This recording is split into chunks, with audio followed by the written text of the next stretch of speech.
to welcome you in the European Parliament. Today we have a very important event. We call the Belarus 8+100 Cross-Party Forum. We know the situation in Belarus. The regime is acting very brutally, and parties are forbidden. But European sister parties recognize you and welcome here in the heart of the Europe, in Brussels. And we would like to express our support for democratic forces in Belarus. And today we discuss the different issue. And to start this, our conference, I would like also to give the floor to the Anatoly Libetska, and then we have the address from our leaders, please. Good morning, dear ladies and gentlemen. I would like to congratulate all us with this beginning that this forum 8+100 has become a reality. I hope that this forum will be operating, will be regularly, permanently operating. And I would like to give floor to our president-elect, Svetlana Tikhanovskaya. She is sending her regards, best regards to all of us. She did want to be here, but she is now on a very important visit to Washington, D.C., where today starts a very important strategic dialogue with Belarus, on Belarus. So she will address us in online format. So please welcome the President-elect of the Republic of Belarus, Svetlana Tikhanovskaya. Dear colleagues, dear friends of Belarus.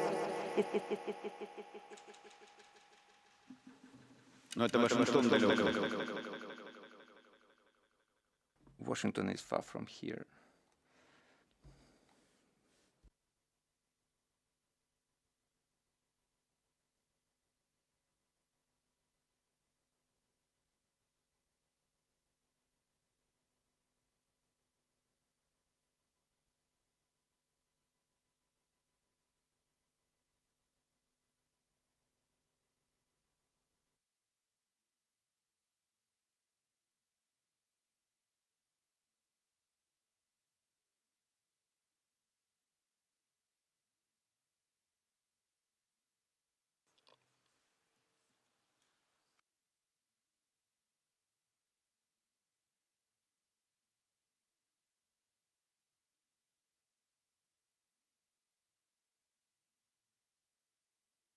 Спадзяемся, што гэта не хакерская атака. We hope that it is not a hacker's attack.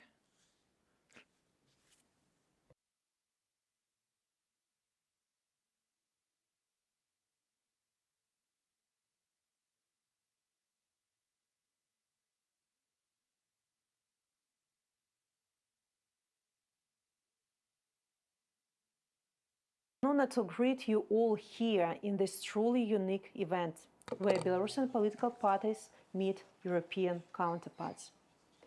We might have different political views, ideologies, but we all share the same values and the same vision: prosperous and democratic Europe. Europe that includes Belarus, Moldova, and Ukraine. This meeting also sends a powerful message to all those who suffer in the regime's prison cells, including members of banned Belarusian political parties. You are not alone. Your European comrades and colleagues remember you and care about you. In Belarus, the fight for democracy unites representatives of all political parties, centrists, left or right. We all understand that without democracy, there is no sense to discuss political differences. First, we have to dismantle the criminal regime, and only then we will be debating in democratic parliament about policies, not the vice versa. We all understand that Belarus can be truly free and independent only within the European Union. I know it will take time, but we can prepare for this already now. As EU discusses the accession of Moldova and Ukraine, is the perfect time to discuss the European perspective for Belarus too. And I hope this will be the part of your conversation today. Because without democratic Belarus, as well as without Ukraine, Europe will never be safe, and the European project will never be complete.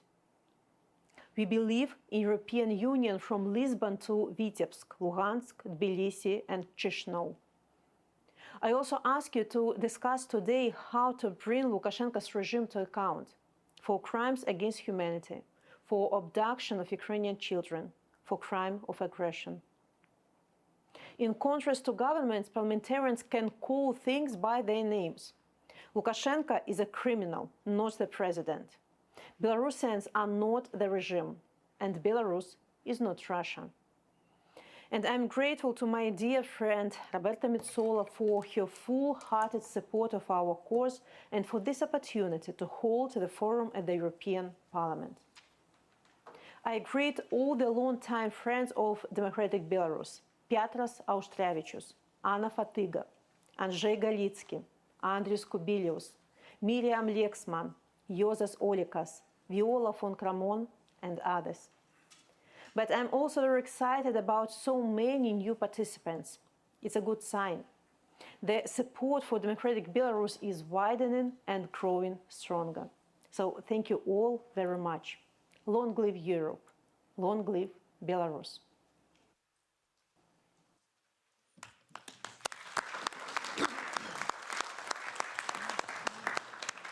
Thank you, Svetlana Tsikhanovskaya. Now we have the address from our President of European Parliament, Roberta Metsola. Please.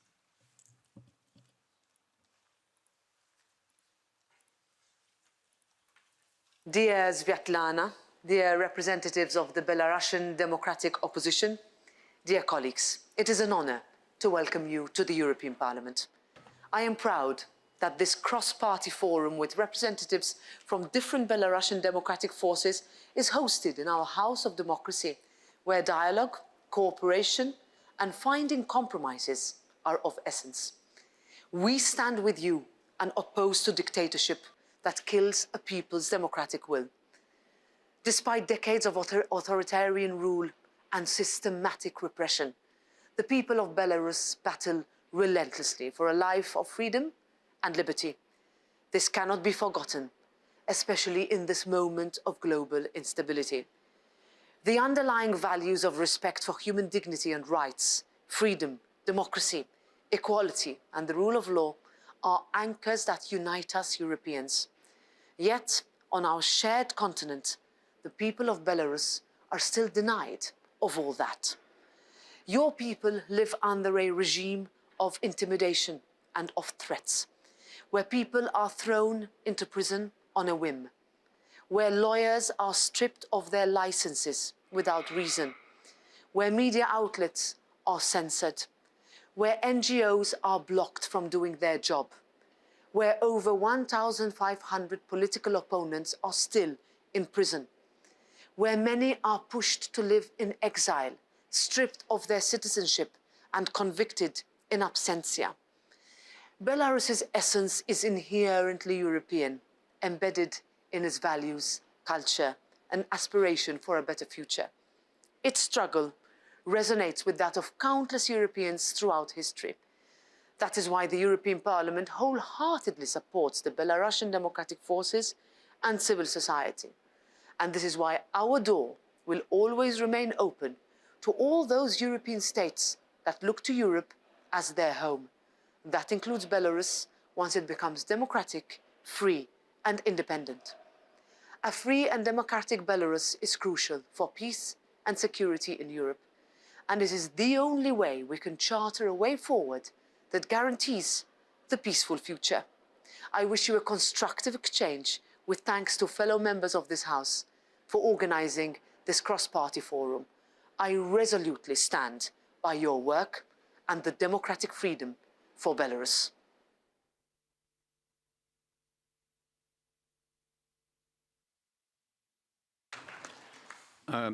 Дякую, Роберта, дякую, Світлана. Many thanks, Roberta. Many thanks, Svetlana. And now, Juozas Olekas, керівник, Juozas Olekas, the chair of the delegation of relations with Belarus. We try to, as usual, in European Parliament. Dear friends, dear colleagues, let me bid you all a warm welcome to this first session of the 8+100 Cross-Party Forum that brings together today representatives of Belarus, democratic forces, and EU-based sister parties. The fact that so many political actors from diverse horizons replies positively to our call illustrated two fundamental facts. First, Belarus remained very high on our agenda. And second, there's a consensus across all our political spectrum to stand with the Belarusian democratic forces for as long as it takes to help Belarus fulfill the aspiration to live in free, independent, sovereign, and modern European democracy. This political consensus is of the utmost importance. As Lithuanian who experienced repression, then crumbling and fall of the Soviet Empire, the democratic transition, and finally the accession to the EU, I know it by experience. No matter our political differences, they pale in comparison with the greater good of our country. When it comes to Belarus, must speak with one voice and establish a well-structured perennial platform for our cooperation and dialogue. The legitimate ruler of Belarus, Alexander Lukashenko, is not losing any time. He has already scheduled the next parliamentary election on 25th February next year. After 4 years of all-out repression, his brutal regime has been preparing itself for this election. Lukashenko's Siloviki raids end of November against apartments of key figures of the Belarusian pro-democratic forces and their families. And then they announced the seizures of properties and other assets. They aimed at intimidating potential political opponents in the run-up to the election. Only 4 political parties, so-called political parties, have been registered in Belarus and will be allowed to present candidates. All of them, of course, support Lukashenko's regime. Yet Lukashenko is not as strong as it seems. Russia's financial and political support is essential for its survival, and the Kremlin is facing itself great difficulties in Ukraine. Western sanctions are having an impact slowly but surely. The Belarusian population discontent is growing and cracks have appeared in the nomenclature. In the face of adversity, we are European and Belarusian political parties must form a common front against the regime and develop our strategy in view of election. Beyond that, we must find a common strategy towards democratic Belarus and its integration into Euro-Atlantic space. In the meantime, we must also reflect on how to elevate the suffering of the political prisoners and ensure their release. All these topics will be addressed during our successive panel discussion. I wish you a fruitful exchange of opinions and all success for this conference. Thank you very much.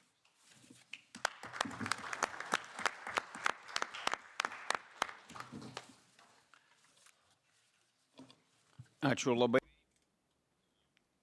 Many thanks in Lithuanian. We move forward. Many thanks, Juozas. You have defined strategic goals and tasks for us, and the logic of our discussion. Now the floor is to Mr. Pedro Marques, Vice President of the Socialist Democrats Group. Yes, thank you. I also want to welcome you all to the European Parliament. I would like to thank all my colleagues that organized this forum, with the democratic opposition of Belarus.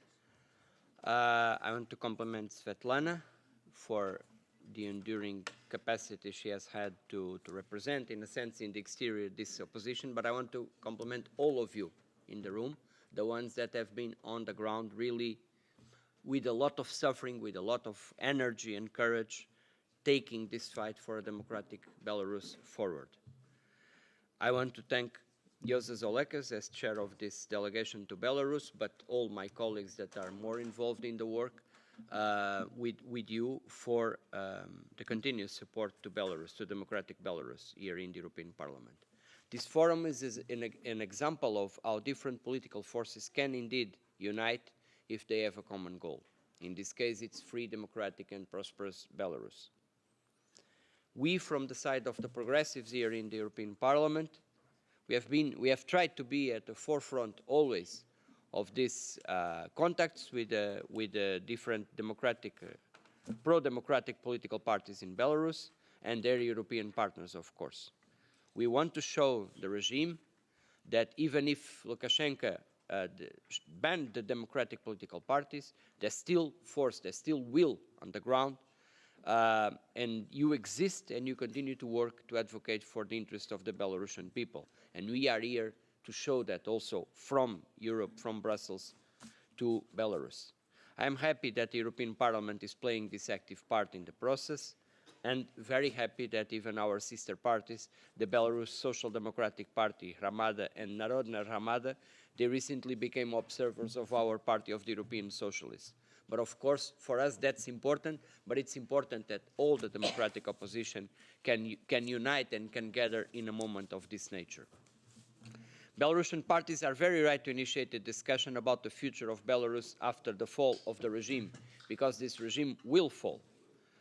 We always will support the democratic forces in Belarus.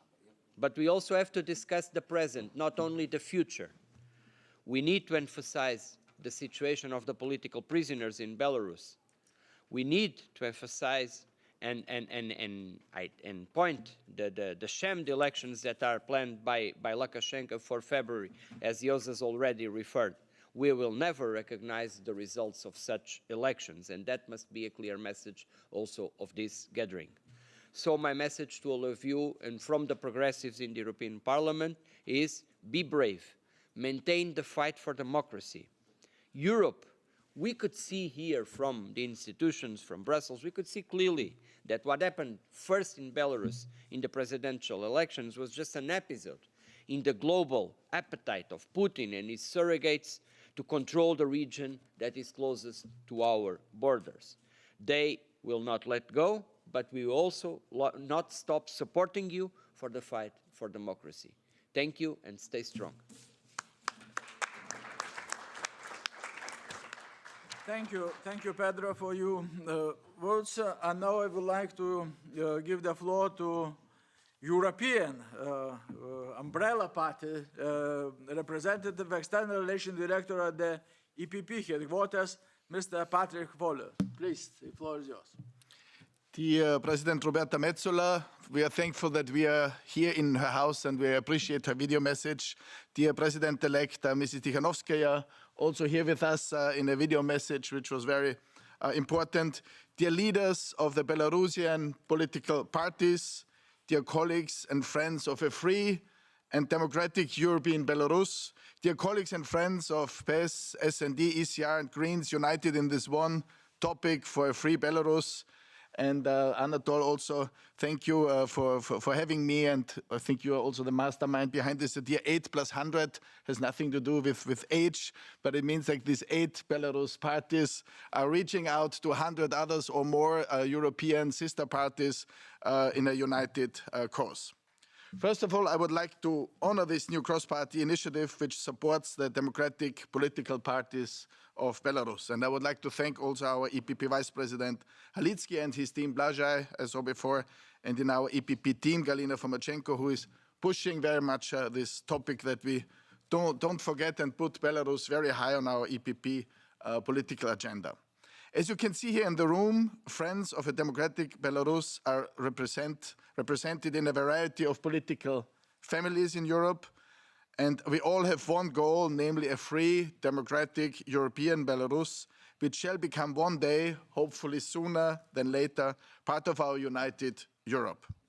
In the European People's Party, we strongly believe this day will come. However, it demands a lot of work, cooperation, and coordination and joint efforts.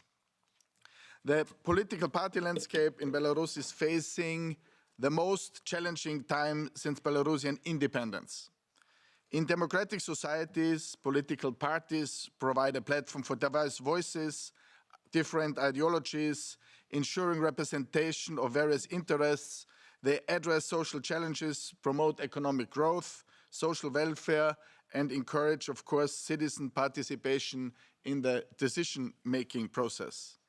Unfortunately, today, Belarus is a captured authoritarian state with a criminal regime, and political parties cannot operate within Belarus. Opposition parties face not only arbitrary rejection, but also severe persecution. 2023 was marked by forced liquidation of political opposition parties. They cannot operate freely inside the country and are forced to operate from abroad. Here in the EU, we do not know what it means not to be able to conduct your political work. We really admire your strength, your determination, and your strong conviction. We appreciate the way your parties develop, despite all the pressure and harassment which all of you are facing in your daily political, but also personal life. The victory of Svetlana Tikhanovskaya at the last elections was achieved thanks to a joint effort of political parties of Belarus and Belarusian society. You have to continue to build up on this achievement and to develop a strong political party landscape supporting a democratic leader of Belarus. In this situation, it is extremely important that we give you our hand. So this is the idea of the 8+100. We have to support the political party development of Belarus. Within our political family, we proudly count 3 member parties from Belarus: the United Civic Party, Anatol sitting next to me, the Christian Democrats, Vitaly Romashevsky, I could greet before, and the Movement for Freedom, Juras also among us, which together transformed into a center-right coalition. That has been a very good example of unity, coordination, and cooperation, despite provocations and harassment which authorities used against them. And I personally remember several years ago when it was still possible, we were invited by our 3 parties to Minsk, also with Rangel in January, a very cold winter. We tried to help you in campaigning on the streets, and we saw also personally how difficult already at that time your political life was. Now we need the mobilization of all democratic forces of Belarus more than ever. This forum today is an important attempt of such cooperation, as well as a bridge to the European political sister parties. Today, I'm looking forward to discussing how we can strengthen our cooperation. How do you see the possibility and what the next elections in Belarus might bring, and what kind of role political parties can play today and participate in any political process inside or outside the country? Besides that, one of the most important issues which we never can forget is the high number of political prisoners in Belarus, and President Metsola mentioned it before, over 1,500, and among them are many of our political family members. And at our last EPP political assembly, we adopted here in the European Parliament a resolution asking for the immediate release of Pavel Severinets, Mikolai Kozlu, and Artsem Liabetka, and other political prisoners. We have to continue to support them and their families as long as they stay in prison. We believe that Belarus has a democratic European future, and the dictatorship cannot persist much longer in a society where people like you are ready to fight for freedom of their country. I'm just coming this morning from the European Prayer Breakfast. This is also a cross-party event and a cross-faith event, and also this forum today should give us hope that we are united in values. And on behalf of our political family, I would like to assure you that the European People's Party will be attentively following the developments and will continue to raise its voice until Belarus will become free and democratic. Živia Belarus.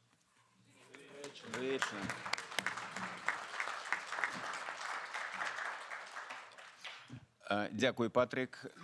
Thank you, Patrick. I would like to draw your attention to the fact that during our first panel discussion, we have speakers who speak not only for themselves, but only on behalf of umbrella organizations that they represent. Patrick's voice is also the voice of 49 parties, members of the European People's Party. And now I would like to pass the floor to a representative of one more organization, Ms. Sarvan Berin, Vice Secretary General of European Socialists Party. Please, you'd have the floor. Very much. Distinguished guests, members of the Belarusian civil society and political parties, members of the European Parliament, organizers of the forum, thank you for the opportunity to address you today on behalf of the Party of European Socialists and Social Democrats. It's an honor to sit before you as we collectively advocate for the fundamental principles of democracy, human rights and freedom in the face of the ongoing repression in Belarus. As we gather here, we cannot ignore the gravity of the situation that has unfolded in Belarus since the contested elections of 2020. As mentioned before, over 1,500 people are still unjustly jailed by the Lukashenko regime. Many more have been displaced out of fear for their lives and their loved ones. The oppression faced by the Belarusian people is a stark reminder of the importance of defending democratic values and supporting those who courageously stand up against authoritarianism. Our collective response to the situation in Belarus must be unequivocal in its condemnation of Lukashenko's regime and steadfast in its support for the forces of democracy that are working tirelessly for change. The members of the Party of European Socialists and Social Democrats have taken concrete steps to support the struggle of the Belarusian people. Welcoming both Hromada and Narodjana Hromada as observer parties in the PES family was a clear signal that we recognize the importance of a united front against authoritarianism in Europe. These parties represent the hopes and aspirations of countless Belarusians who yearn for a future built on democratic principles. In September, past President Stefan Löfven and our Secretary General Giacomo Filibek were proudly in Stockholm to see the leader of the democratic opposition in Belarus, Svetlana Tikhanovskaya, awarded the Anna Lindh Prize. Anna Lindh Prize recognizes individuals fighting for indifference, prejudice, oppression, and injustices. Svetlana Tikhanovskaya is a worthy winner. She is a remarkable leader whose unwavering courage and dedication to the cause of democracy inspires us all. And we're honored that she was able to join us at our recent Congress in Malacca to speak to our political family about that fight.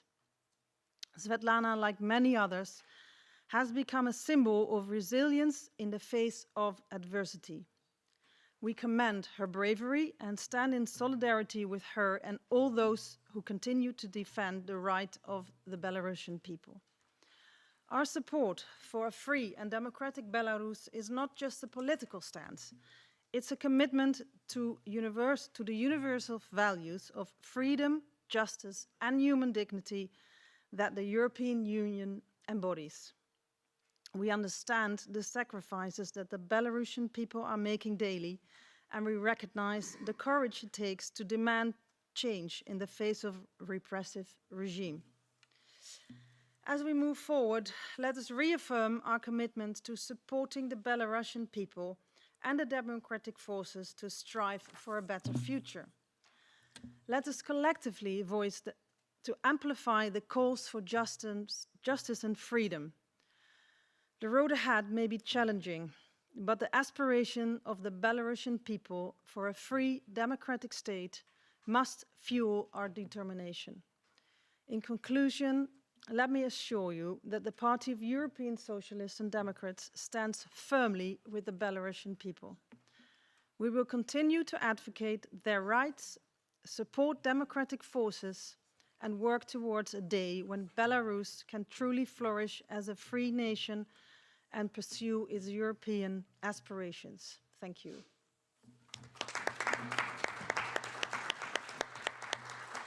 Thank you, Sarah. Dear colleagues, thank you all plenary speakers. And now I would like to invite the next podium, on the podium here for the next discussion, political prisoners in Belarus, solidarity and release. Mrs. Viola von Kramer Taubadel from the Greens, Mrs. Hanna Krauchanka from the Razam, Mr. Udo Bullman, chair of the DROI Committee and Socialist Democrats and Progressive Alliance, Mr. Yevgeny Vilsky, Narodная Gramada, and Mrs. Anna Fotyga, European Conservatives and Reformists. Please take the floor.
So good morning from the first panel or second panel, as you would like to see it. Thanks a lot for everyone attending here in the room or online. Thanks to especially our guest from Warsaw, Vilnius, and other capitals. I've learned from Svetlana Tsikhanouskaya not to call you opposition anymore, because, of course, you won the last election, so it's not the opposition. That is one thing I took away. Now we would like to speak about the political prisoners, the situation of political prisoners. Of many we have not heard for many years and weeks. I have spoken to many of the relatives, of the friends of political prisoners, and the situation is without any words. And every time I listen to relatives and friends and close advisors, I'm a little bit left without a concrete opportunity how to help and how to support. And that's why I'm very glad that we have a couple of great, knowledgeable, competent people who might enlighten all of us a bit how to deal with this topic, what to do in the civil society, in the capitals, in the parliaments, in the economical sphere. And I'm very glad to welcome today. I start with the person on my right hand, Udo Bullman. He's the chair of our subcommittee on human rights, and we were recently together in Ukraine. Very welcome here on our panel, dear Udo. Then to my left, Hanna Krauchanka. She is now based in Warsaw from the very important organization Razam, and she can tell us more about what her activities in particular are. Then we have Yevgeny Vilsky from Narodna Gramada. And also here, I think it would be good if you explain a little bit more in detail what the organization is about and what your activities are on the political prisoner level, and of course everyone knows her, Anna Fotyga, my esteemed colleague from ECR here in the parliament. We work very closely together on many issues, be it on Georgia, be it on Ukraine, also Belarus and many other topics. So also a big and warm welcome to you, Anna. Thanks for being here. So maybe I would start, if you don't mind, from your observation even, I mean, give us a little bit of a framework what the European Parliament has done so far and what the European Parliament can do, and where do you see maybe more political initiatives needed, maybe for the next 5 years, but also from national parliaments. What would be, from your observation, necessary to do here? Please, Udo. Thanks so much, Viola, and welcome, dear friends, dear colleagues here in the European Parliament. It's out of discussion that Belarus is facing the darkest period of its history since it gained independence from the Soviet Union in 1991. The human rights situation is disastrous, and of course it's our primary duty to take care of human rights defenders, of civil society needs, media personnel, and people subjected to political prosecution, arbitrary detention, harassment, and inhuman and degrading treatment only for exercising their individual and collective freedom.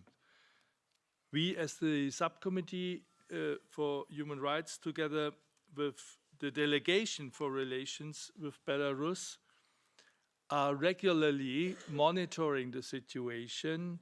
We came together to creating this platform on which we are working. And of course, we want today to reaffirm that the European Parliament stands in strong solidarity with the Belarusian people, and particularly with all political prisoners and with their families. But of course, this is not enough. Hope is always about taking action. So where are the options? In what kind of directions we can work? Sanctions have to be an issue, and we need to discuss further sanctions to those responsible for the repression and fighting against their impunity. This is essential.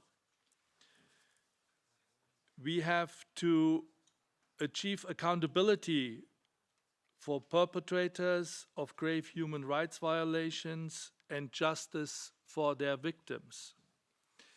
We need to discuss a legal framework and the respective tools to investigate and prosecute crimes committed by the Belarusian regime and the possible role international institutions can play.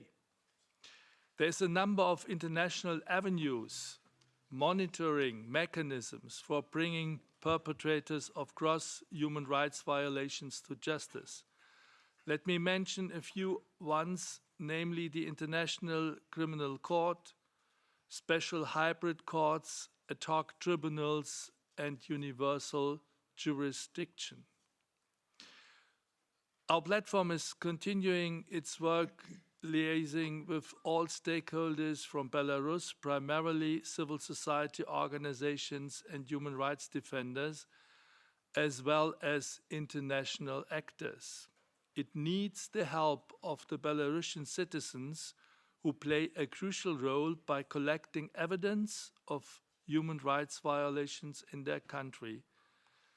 Let me conclude by paying tribute to them and recalling our support to all the brave Belarusians who are fighting for a sovereign, peaceful, and democratic Belarus. Well, yes, the question of accountability and legal framework is the first thing, of course, we should work on while we try to find a solution here on Ukraine, I think Belarus, it is a little bit, how to say, put aside, and not too much attention is on those who were the first ones fight against the Russian regime and the Russian dictatorship. And maybe, Hanna, you can tell us a little bit more. You are very close to those who are fighting in the country, outside of the country, the relatives of the political prisoners. What's, from your observation, from the civil society, what's needed to improve the situation for political prisoners, but also for other citizens in Belarus? Да, прежде всего хотела бы сказать спасибо. Well, first of all, I would like to thank you for this opportunity to talk about our problems, to talk about our Belarusian pain. The situation is like this. We have 1,784 political prisoners. They are in prison, and 1,200 are already out of prison. Our leaders got from 11 to 14 years of prison. Some of them were imprisoned. We know that Maria Kolesnikova was operated. During the last 6 months, we have had no news from Maria and from some other political prisoners. I know that the situation is well like this with many others. The repressions are going on. You see a QR code on your screen. It's a link to our project, Politsek.me. Every week we publish digests in English language about political prisoners and about what is happening with them in Belarus. How can we manage, and what support do we need? How much money do we need to support political prisoners? Well, it's about 9 million. And it's only it's the money we need for the food that political prisoners need so that they can eat healthily. I'm not speaking about lawyers and about other support. Also, families are left without their breadwinners because most of political prisoners are men. Diaspora is not capable to ensure this amount of support. So we are not coping with this. What other problems do we have? We have a humanitarian list with more than 60 names in it. Well, those are 60 people with very serious health problems. I will just mention a couple of cases. Vasily Bereznev, a man with just one kidney left, and he needs a transplantation, which is not possible while he's in prison. Ksenia Pukhna has a tumor in her brain. 3 times per day she needs anti-pain medicament. Another political prisoner who almost lost his sight, and he needs to be hospitalized. There are more than 60 people like this.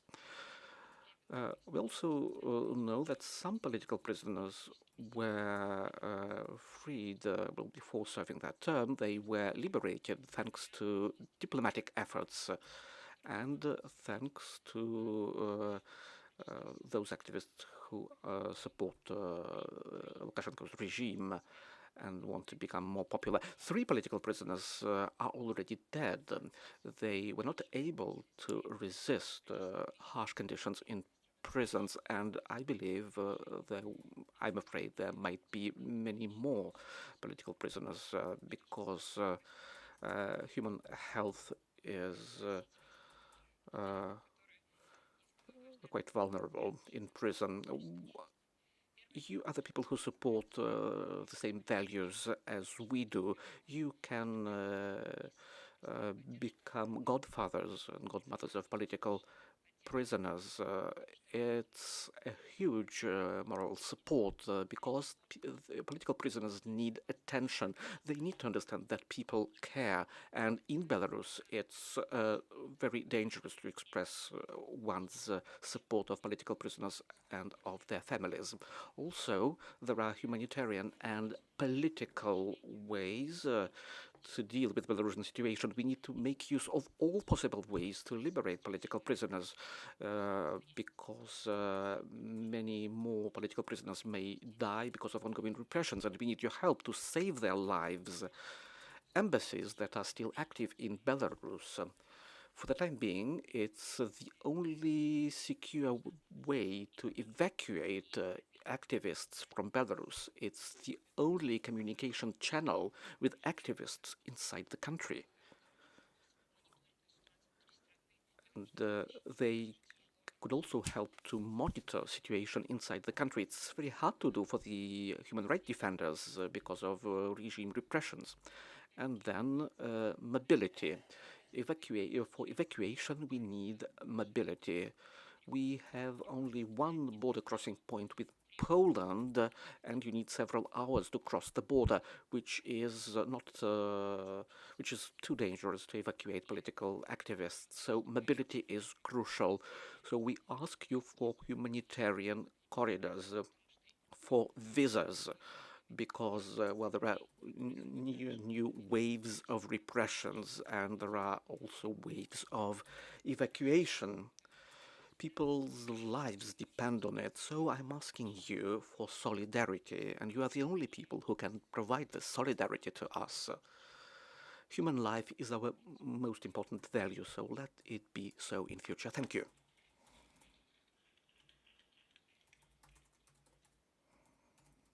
Many thanks, Hannah, for the concrete list of things we can do, we can support, we can donate money, we can address the political prisoners, we can put pressure on our embassies, and so on and so forth. And of course, we can also make sure that people who are under pressure find refuge in our member states as soon as possible. So yes, you're absolutely right. There's a lot we can do, that people are not forgotten and that they don't feel that they're forgotten. And many of us have are godfathers and godmothers, so to say, for some of the political prisoners, and we definitely financially support them. We definitely make sure they are not forgotten, but we always feel this is not enough. But thanks a lot for the concrete measures. So, Yevgeny, what is on your agenda? Please enlighten us a bit. What from your perspective is needed? Political prisoners. It's one of the hardest topics for us. Our party has always considered political prisoners to be a priority.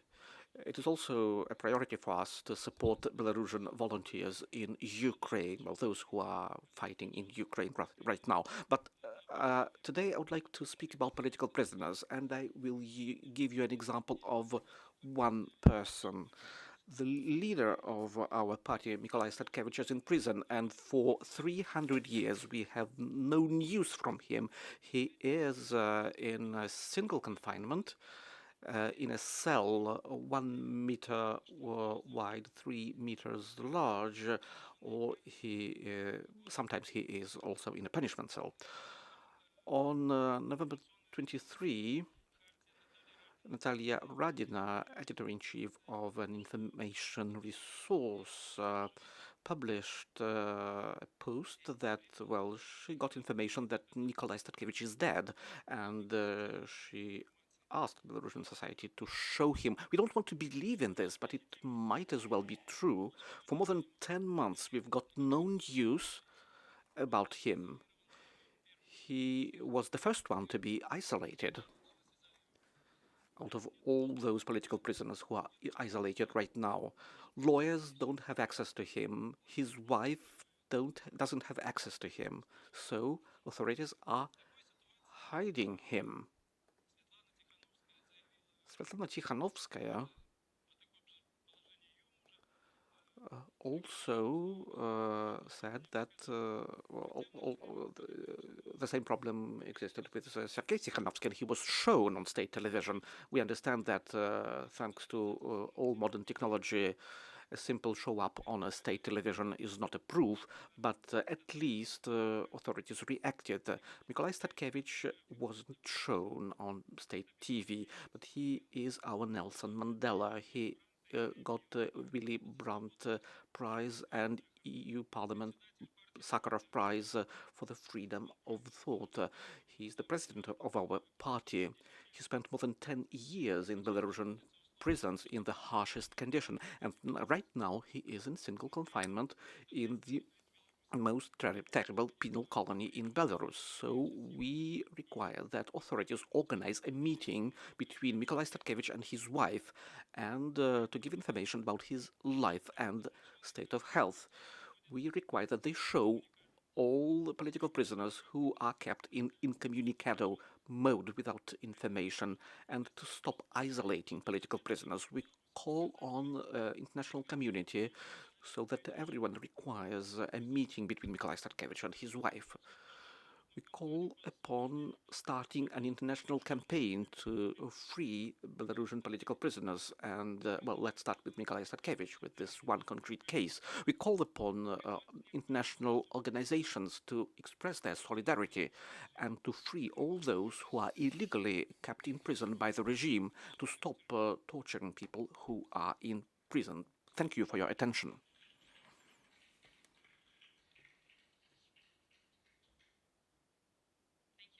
And thanks also to this little brochure or this leaflet that is very helpful to see what we are speaking about and how serious it is. And as you said, one might not believe in what is the rumor or what is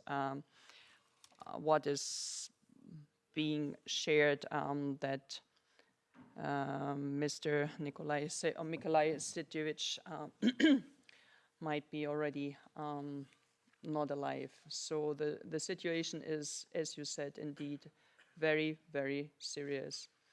Anna, we together fight in many cases for the rights, for the human rights in many countries. I think Belarus is it's an extraordinary difficult case. You are from Poland, your neighbor country. What is your main request, and what's, from your perspective, the most important things we need to do here, but also back in our home countries? Thank you, Viola, and I also would like to welcome first and foremost our Belarusian friends here to the European Parliament, friends of a variety of political backgrounds, but that is extremely important to stay united in this case. To answer you, Viola, I would say that we should continue from the angle of European Parliament what we do, but simply more and more frequent. I know it is. It may be very difficult, but first and foremost for international community. And here I speak really from my experience, because in just 1 week we commemorate anniversary on 13th of December of martial law in Poland during communist time. At that time I was member of Polish opposition, simply employed in foreign department of Solidarność in Gdańsk. So I know that keeping things high in the agenda by all members of international community is of utmost importance, not only because of results, real results, but of keeping morale of the spirit of those who remain in the country, knowing that international world cares and is also extremely important, because remember that everything, illnesses, dispiriting of people comes from eventual perception of your combat, your fight, simply not not seen, not noticed by international community. So here, this work is of utmost importance. Everything, media, documents, resolutions, of course, practical actions that were enumerated by our colleagues, but absolutely also exerting pressure, adequate pressure on the regime. And we have to remember that first, Lukashenko is a usurper, and rightly we give this title of president-elect to Svetlana Tsikhanouskaya. We have to keep it also very important and noticeable. So I really commend her role in international community. I commend the action by Belarusian society, people of Belarus, because we see this difference between Belarus and Russia, just speaking or noting remarks by Svetlana Tsikhanouskaya, because we stress that Belarus is Belarusian people simply intimidated by unwelcome, unaccepted, not elected regime that is accomplice, not also in a war of aggression against Ukraine, contrary to Belarusian people. And we know that Kalinowski regiment fighting on Belarusian side is emanation of the perception of people of Belarus who do not accept this kind of aggression. So that advocating this is also important. When I remember awful time under communist regimes in our bloc or within, of course, Soviet Union former Soviet Union was something different. But in our bloc, during martial law, that was harsh and extremely painful.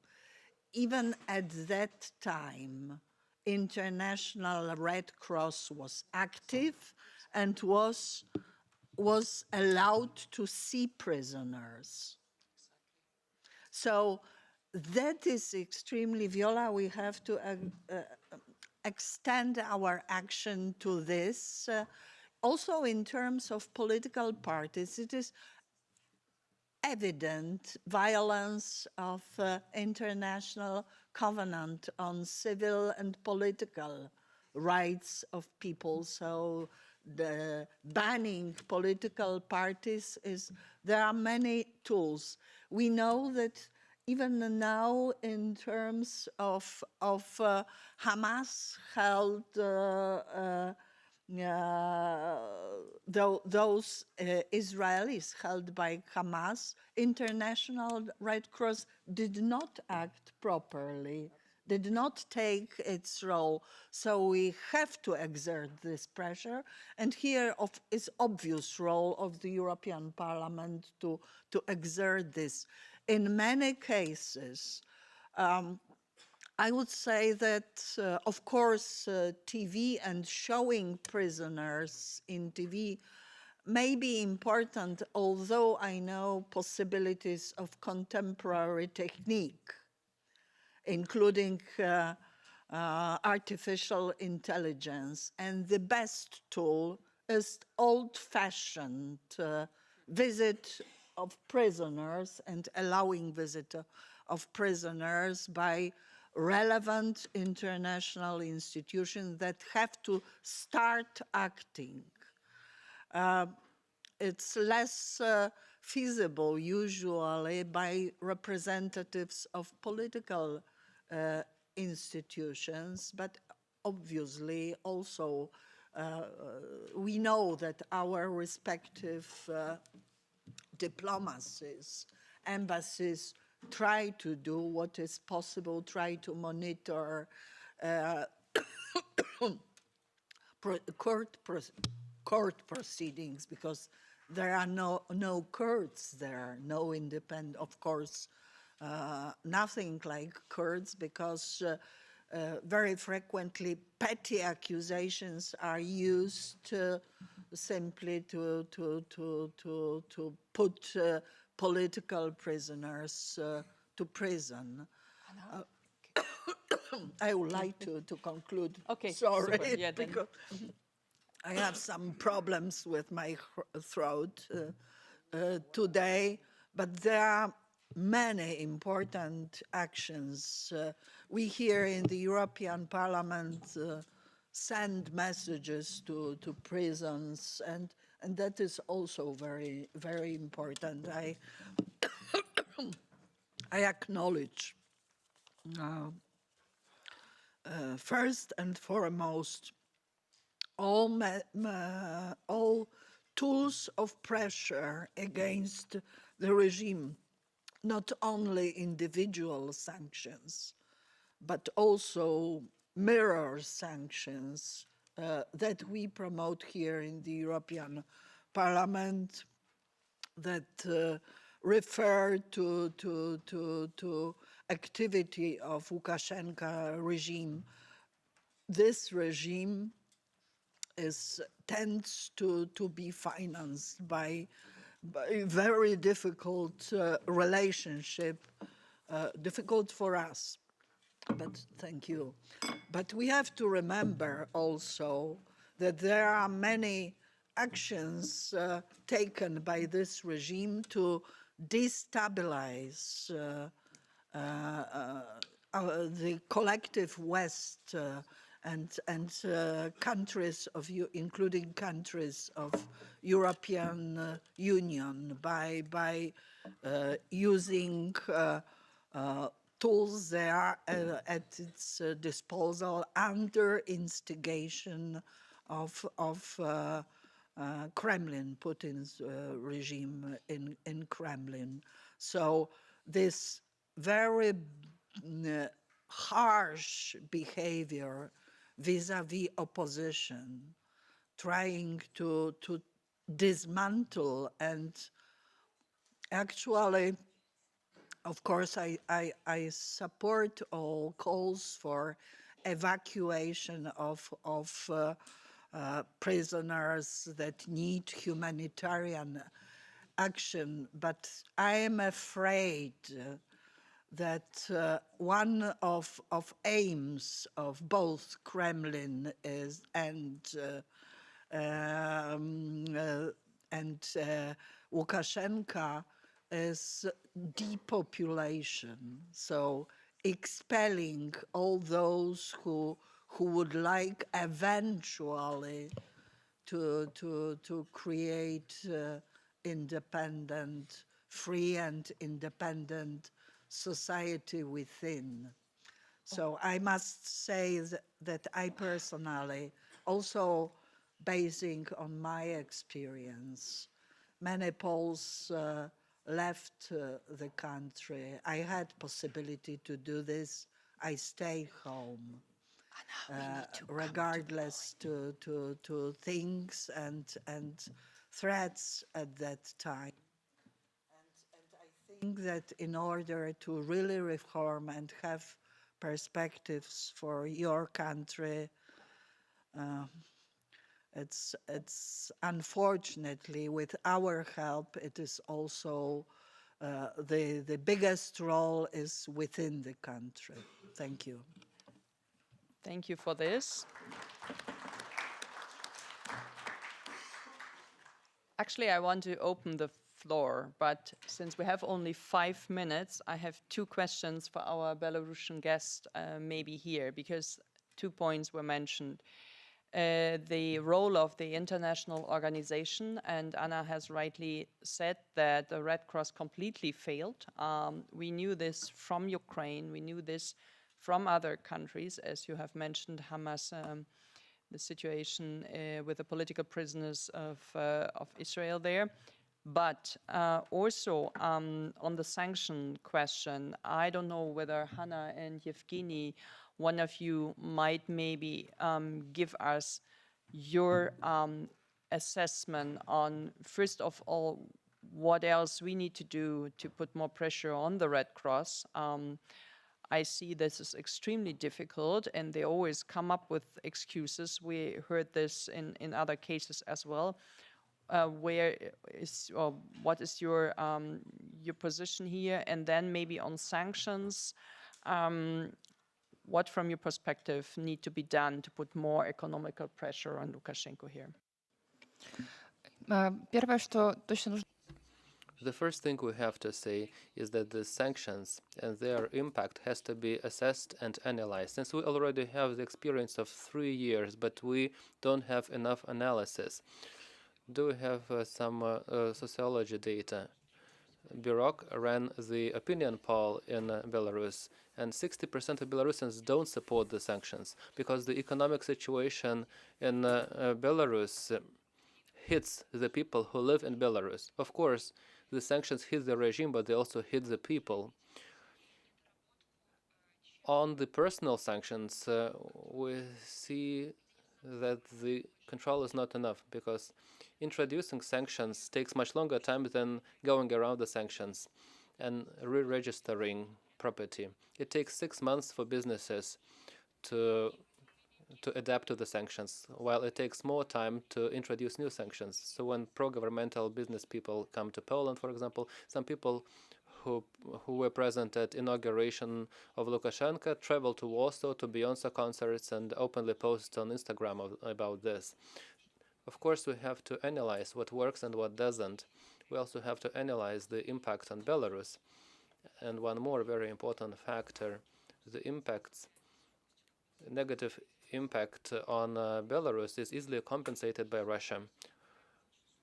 And this causes more loss of independence and more hard situation. This is why this should be a comprehensive analysis, not only in the context of EU and Belarus, but we should also include the living standard in Belarus, which is constantly deteriorating, and also to assess the dependency on Russian businesses, since the Russian businesses which come to Belarus, creating jobs in Belarus, it gives us few chances to promote or present the European perspective because the employer is an employer. Народная Громада party strongly disagrees with my opponent speaking here. We have passed it many times.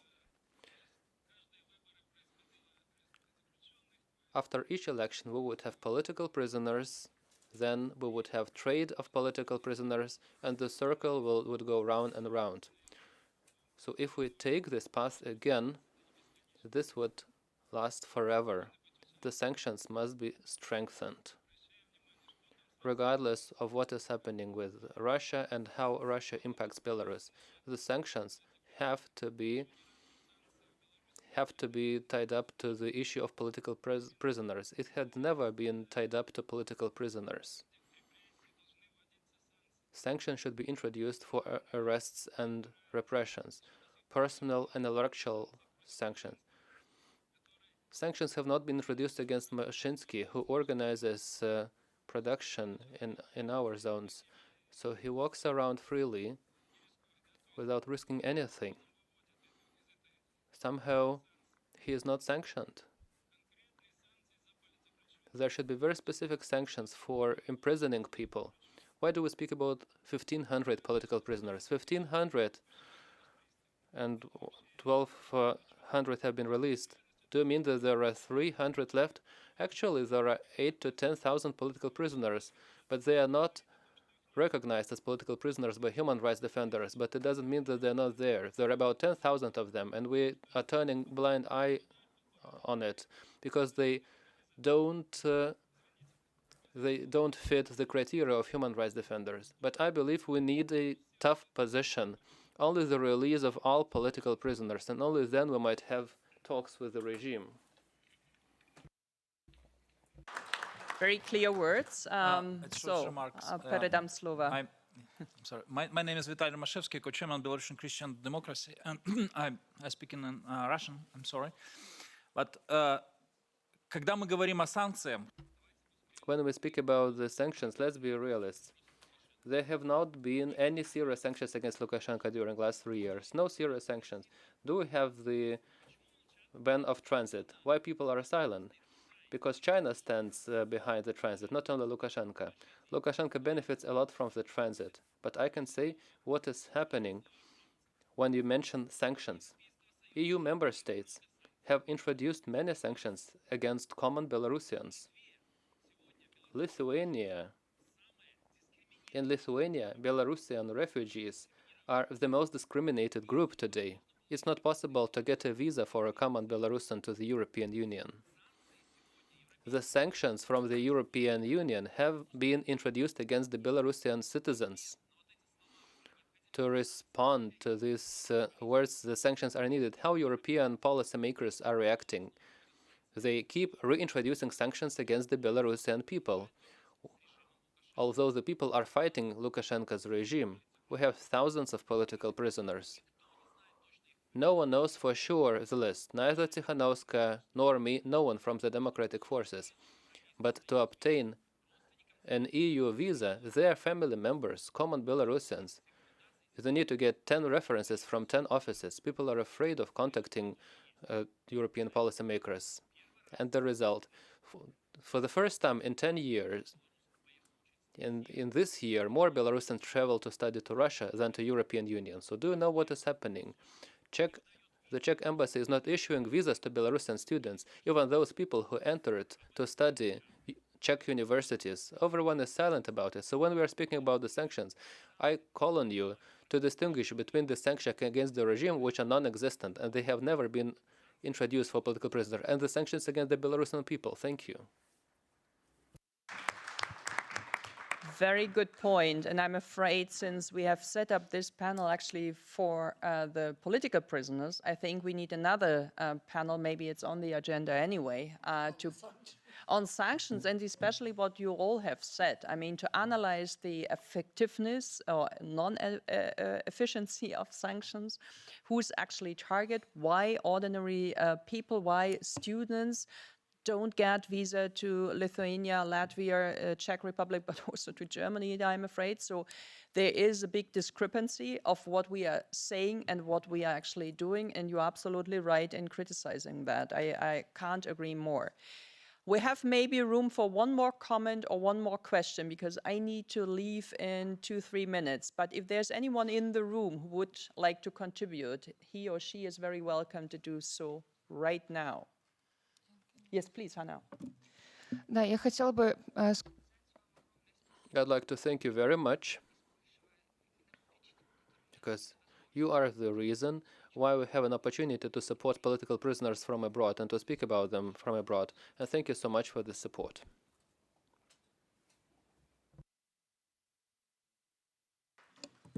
Yes.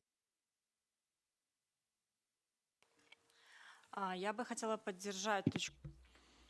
I would like to support this point that sanctions must be analyzed. This is a very important approach, but it is also important to analyze why the sanctions, as Vital has mentioned 2 minutes ago, why the sanctions actually work against the people more than against the population of Russia, for example. I will just support this point. People are comparing, and people see this, that even Russians don't have that many problems for communication with the European Union and family members in Europe compared to Belarusians. So Belarusians are in complete isolation, which is a very painful point, and your help is crucial for us on this. Of course, we would like the sanctions to work, both personal and economic ones, but for this thorough analysis is needed, and maybe we should learn from the best practices of our colleagues in other countries which have been effective in working on sanction lists. So this, the position of the Belarusian opposition is taken into consideration when working on it. Good point, and especially also in comparison with ordinary Russians, it's even harder for you to get a entering, and that is absolutely unfair. That goes without saying. Thanks a lot for mentioning that. Thanks to everyone who contributed so valuable to this topic. I have a long list of things we need to do and we need to improve. That is super helpful. Thank you, my dear colleagues who joined here today, and hopefully we have a next and another panel on the different issues which are so urgently needed for the people in Belarus. Thank you very much, and Żywe Belarus.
My dear friends, we are, excuse me, sorry.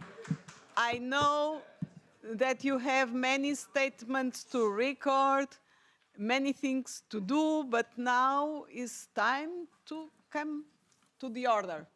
And let's start our work because we are a little bit late, but I will try to recover the time. I would like to say that we are in a very inspiring room. I don't know if you noticed, but we are in the room that was named Room Mário Soares. And for me, it's very significant because I'm born in a dictatorship.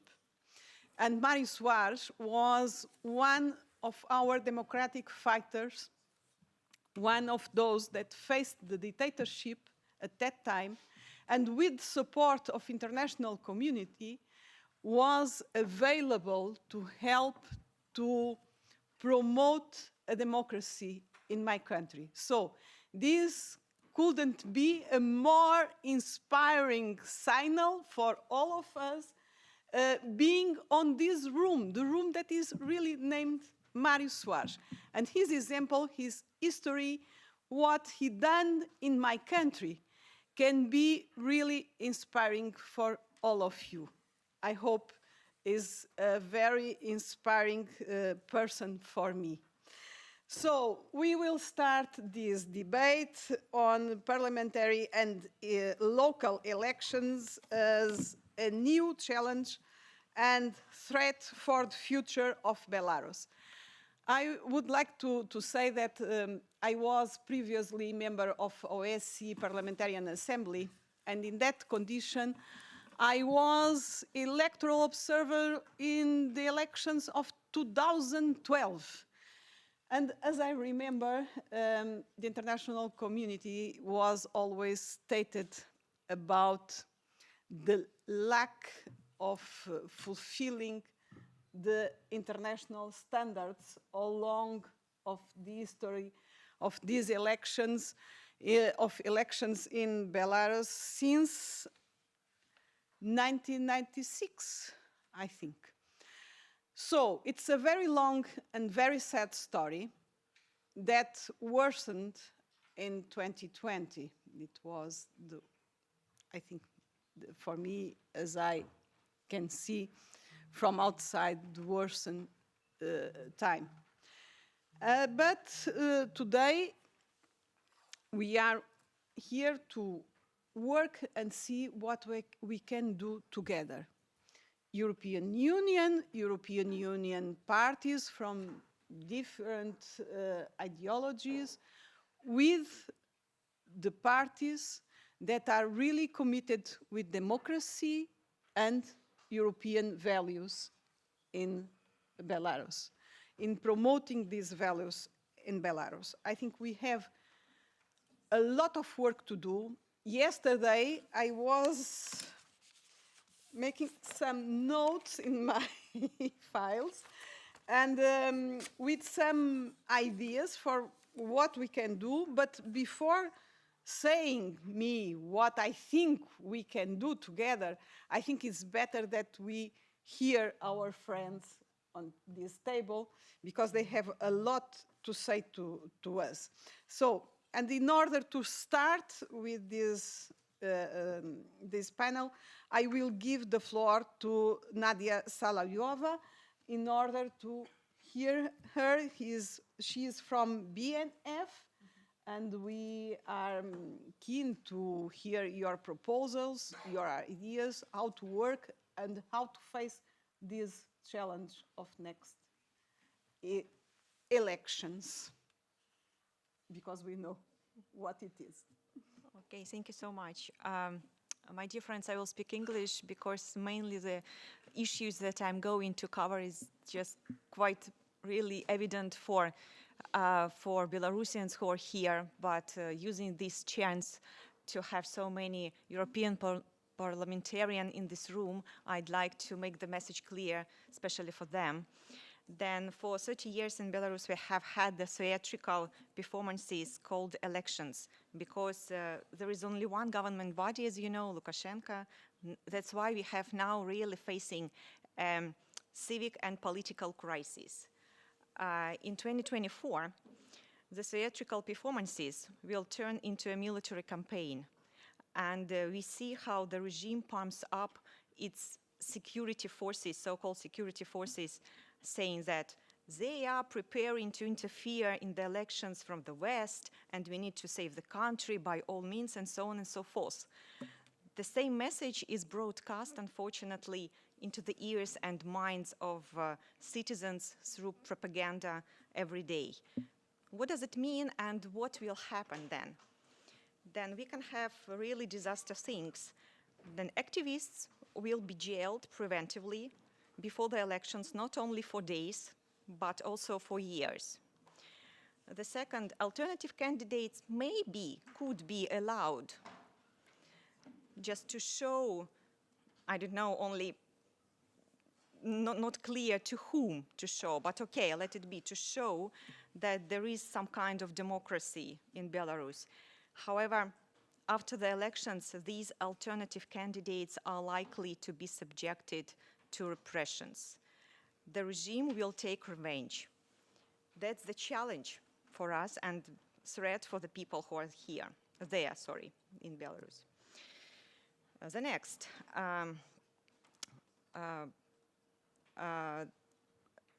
regime has been taking revenge now for 3 years. And here I'm talking about reprisals against relatives and families of activists who had to leave. And the closer to the elections, the more often the reprisals will be. This is lousy and sneaky. Words really fail me to describe. People are unsecured against such techniques, simply inhuman behavior. There is no law now, it declined, absolutely banned, to limit turnout due to changing in election code not so long time ago. Therefore, they will falsify as they want and draw any figures they want. The next, there won't be any independent observers. Essentially, there won't be any observation at all. The threat that we see is really very significant is Russia, because Russia will support its candidates, and Lukashenko is sure to allow them into parliament. That's why in Lukashenko's parliament, there will be pro-Russian organizations that actively promote the ideas of Russian peace. They have already started it. There won't be any polling stations abroad, meaning that hundreds of thousands of Belarusian citizens will be deprived of their right to elect and even to participate in the political process. The names of the members of election commissions are kept secret. It's done on purpose, so these unscrupulous people can falsify without any consequences for them. In 2025, Lukashenko will appoint himself as a head of Belarusian National Assembly, as he created for himself. That's not an elected body, and it has no real power. And in 2025, he will appoint himself as a president of Belarus. So then he will have 2 positions. Then answering your question at the end, then yeah, we have the situation that Belarus is denied in our right of democracy. But we are not going to voluntarily give it up. At the end of February, the beginning of March of 2024, elections to coordinating council, democratic parliament will be held. And the main challenge for us is it's necessary to technically ensure the safety of people in Belarus who want to vote. To do this, in my view, it's necessary that some European organizations and structures who have some experience in this field can technically ensure such kind of security. That's all. Thank you very much. Maybe I will add later, or if you have some questions. Very important remarks facing the next times, and we need to really to have these remarks in our mind. And now I will move to my colleague, Vice Chair of Delegation for the Relations with Belarus, Karin Karlsbro. Thank you so much, and thank you for organizing this event, and thank you for sharing your experience and insights. I think it's a very, very important moment for us, and it will help future cooperation to have this kind of important meetings. When I see all of you, it reminds me that between my home city, Stockholm, and Minsk, it depends on which platform or application you ask, but it's less than 1,000 kilometers. Google Maps says it's 836 kilometers between Stockholm and Minsk, where we are neighbors, and that's why it's so painful to follow what's happened in your country. We are so close. We are so close together.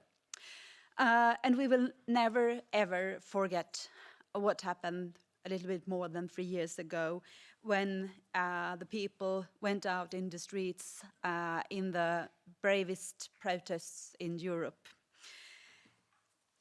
This is why we cannot simply dismiss the spectacle that will unfold in Belarus in February, which the regime refers as an election. It may be a spectacle, but hundreds of thousands of individuals play active roles in it, and Belarusian citizens are forced to play along as extras. It is certainly, as we all know, it is not an election. It should not be called an election. It's an act of abuse. And as such, it must be scrutinized and analyzed. But I think the regime does not want us to do so. The possibilities to observe the elections are largely non-existent, as you told us. Human rights defenders, and among them the Nobel laureate, Mr. Ales Bialyatsky, are in prison for, among other crimes, their role in observing elections. Someone once said, in democratic countries, the election result is unknown, but the consequences are known. In authoritarian countries, the election result is predetermined, but the consequences are unknown. The future is unknown, not only to us, but also to the regime. The regime has postponed these elections for several years for some reason. They dared not hold them until now. Why are they so nervous, one can ask? They know the result of the election, but they learned in 2020 that they don't know the consequences. I think that could be a reason.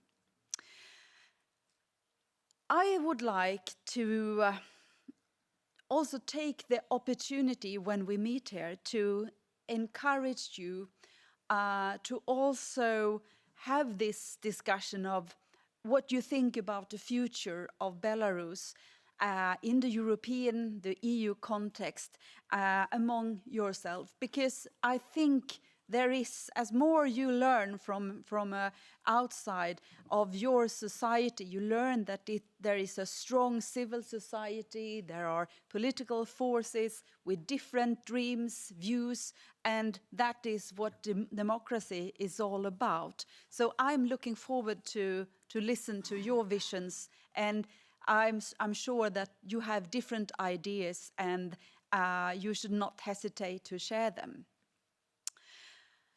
I would like finally to underline how important it is that the EU continue strong sanctions against the regime in Belarus. We have 11 packages of sanctions against Russia and Belarus, but there are lots of room, lots of space for stronger sanctions, broader sanctions. And as we analyze the sanctions efficiency, we also see that there are lots of room for improvement, and that's a homework for us. And it's also our duty to continue to be active and highlight the situation in Belarus in our home countries. And I just want to end my intervention to share what happened some months ago, actually this summer in my home country, Sweden. It was this summer the Nobel Prize Committee told in public that this year they would plan to invite the ambassadors from Belarus, from Russia and Iran to the Nobel Prize big party, the biggest party of the year in Sweden. And it was a shock to listen, because the ambassadors of these countries shouldn't go to any parties. They should go to prison. That's where they belong. But it was very, very strong reactions, because people in the public opinion knows what's going on in Russia, knows what's going on in Belarus. And you cannot give the Nobel Peace Prize to the Belarusian opposition one year and invite the representatives from the regime the next year. So this decision was changed, and there will be no representatives from this terrorist regime at the party or the celebration. And that means that you have to be active, you have to raise your voice all the time, because I think we have to defend the democratic development in Belarus together. Thank you. Thank you, Karin. Yes, it's very important. It's very important to have a strong civil society and a strong public opinion also very present on this debate.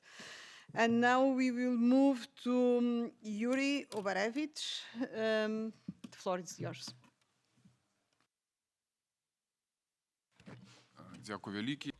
Many thanks. Dear ladies and gentlemen, I think that there is only a few things new to add about this event, which is called elections in Belarus. But the regime after 2020 managed to make elections kind of an act which is a theater, a farce, but in any case it's not an election campaign. Few words about the differences. From the mid-1990s, neither election in Belarus was not recognized by the international community, and it was a well-founded decision. But nevertheless, the democratic forces and parties almost each time took part in election campaigns. We followed our own objectives, and I am convinced that our contemporary history proves that we were right. Whatever happened, well, at that time, election campaigns was an opportunity to communicate with our people without access to state media, without impossibility to hold public debates. Because we didn't have our members of parliament, with only and also in local councils, we had few exceptions. So election campaign allowed to work with our electorate and to talk about the situation in the country. And the results of the 2020 election were based on our previous work. So the strategy of participation and the break-in elections, were very important. But now it's impossible to do any election campaign. It's impossible to observe and control, monitor the election process, starting from the sending people to electoral committees and also having observers. And also last year in 22, there was a referendum. There were persons who tried to control the elections and tried to monitor elections. They were sent to prisons. They were detained. So this year's situation and the forthcoming campaign shows that first, there is no true, genuine political party which is registered. It means that no candidates would be nominated through party structures. It also means that any person that would represent a party during the election campaign runs a risk to be criminally liable because he represents a non-registered party. So the electoral, besides the electoral legislations, there is a criminal liability for acting on behalf of non-registered organizations or parties. And this is our reality. So, as for this event that will happen on the 25th of February, the position of democratic parties is common, with no exceptions. In nowadays conditions, we cannot recognize this event as an election, free and fair. And we will get back to this topic after February 25, and we will assess finally what happened.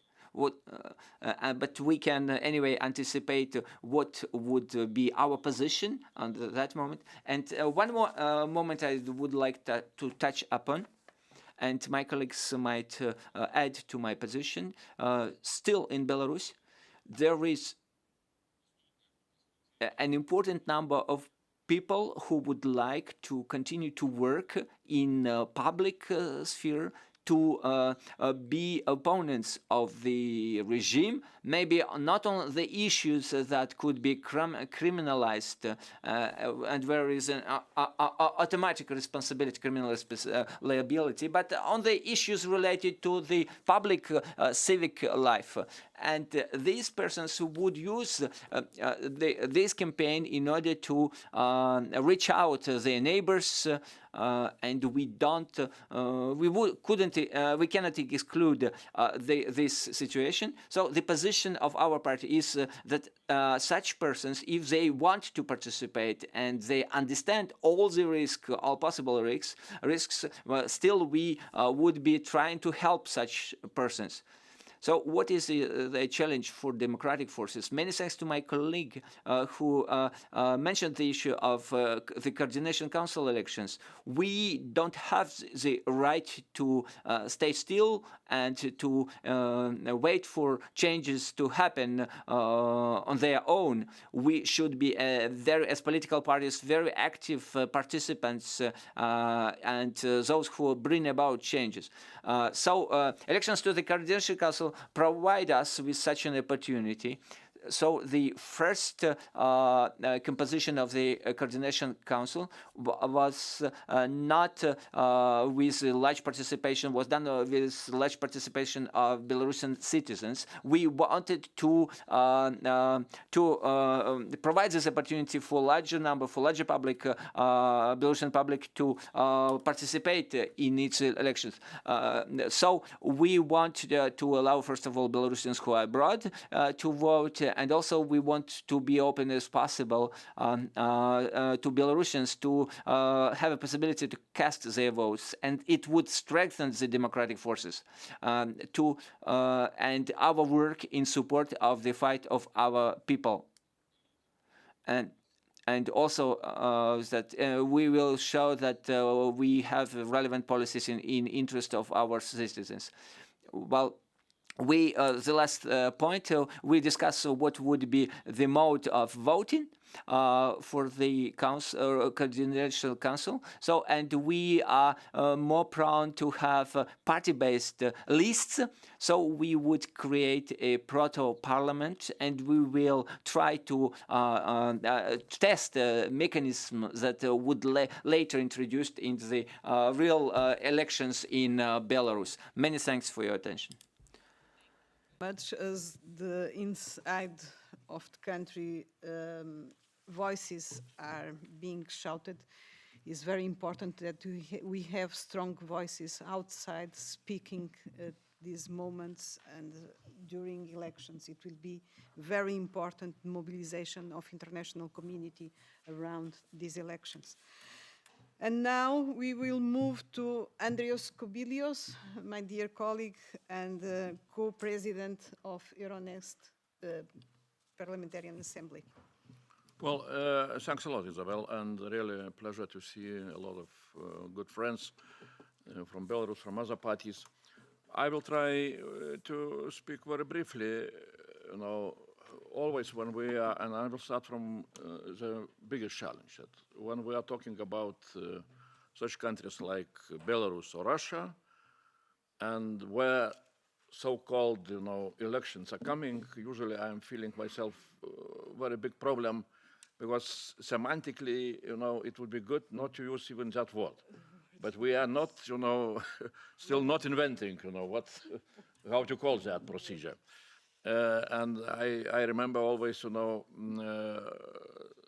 one Russian philosopher, Ivan Ilyin, who is now very much liked by Putin. He was kicked out from Russia by Bolsheviks, but then he was spending time somewhere in Europe. He liked also Hitler, and he was writing how, Russia should be governed when communists will be gone. And now Putin is reading those books and trying to implement. And Ilyin was saying, elections are not needed in Russia, and multi-party system is not needed, but the procedure each 4 years, where the people would be, will have possibility to show loyalty to great leader, that should be done. And, simply people should come with an open, bulletins, should sign that, yes, I am for Putin and for Lukashenko, and that's the procedure, which we see implemented both in Russia and in Belarus, and this is not elections, We can call it loyalty procedure or whatever, but not elections. So definitely, of course, we can just discuss or advise, but decisions will be made by Belarusian opposition, by political parties, by civil society, how to behave. I mean, definitely, it would be good to have very clear, at least my, advice, my intuition is saying it would be good to have from opposition very clear, view towards those, forthcoming loyalty, procedure. Definitely there is no way to recognize that, this procedure can be called elections. And then, of course, participation in such a procedure is becoming, again, questionable, because if somebody is participating, it looks like that this is a recognition of elections as such. So, how to say very clearly that, those are not elections, and the outcome which will come will be not recognized, that should be done by opposition. If somebody will decide to participate, of course, he participates in some kind of, I don't know how to call it, gymnastics, political gymnastics, which will not, well, maybe somebody wants to, to have an exercise, but not an outcome. So that's my view, Of course, and it's good if opposition in a coordinated way will use this opportunity to have some kind of their own procedure, elections of Coordination Council. I don't know how to make it, technically. but you are so good in IT skills that I think that you will manage to do such kind of procedure. Now, since there are also some kind of question about new challenge, elections as new challenge and threat to the future of Belarus, and really, I think that this gathering is very important. And I see Anatoly Lebedska here, who was speaking about such a gathering. I will try to say a few words about, in general, how for me it looks like, what we can expect and what we need to prepare ourselves when we are talking about Belarus. Well, first of all, I doubt if in the nearest future, that Belarus can transform itself back to democracy on on its own. I mean, being a country. If we shall look into the country as individual case, I do not see possibility for revolution of 2020, to be repeated in the nearest future. So I see really the picture much more regional one, like Ukrainian victory in the war against Russia, maybe changes in Russia, and changes in Belarus can happen, more on such kind of regional, let's say, basis, regional approach. So that is where I see that we need to look into such kind of possibility, and even maybe I know that this is very sensitive, but I see good progress that Belarusian opposition is starting to speak, to discuss, to cooperate with Ukrainian political forces. This is very good.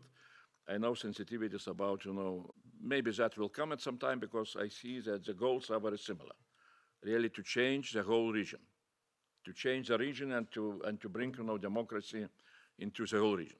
So that is big goal which we need to to have a common views, and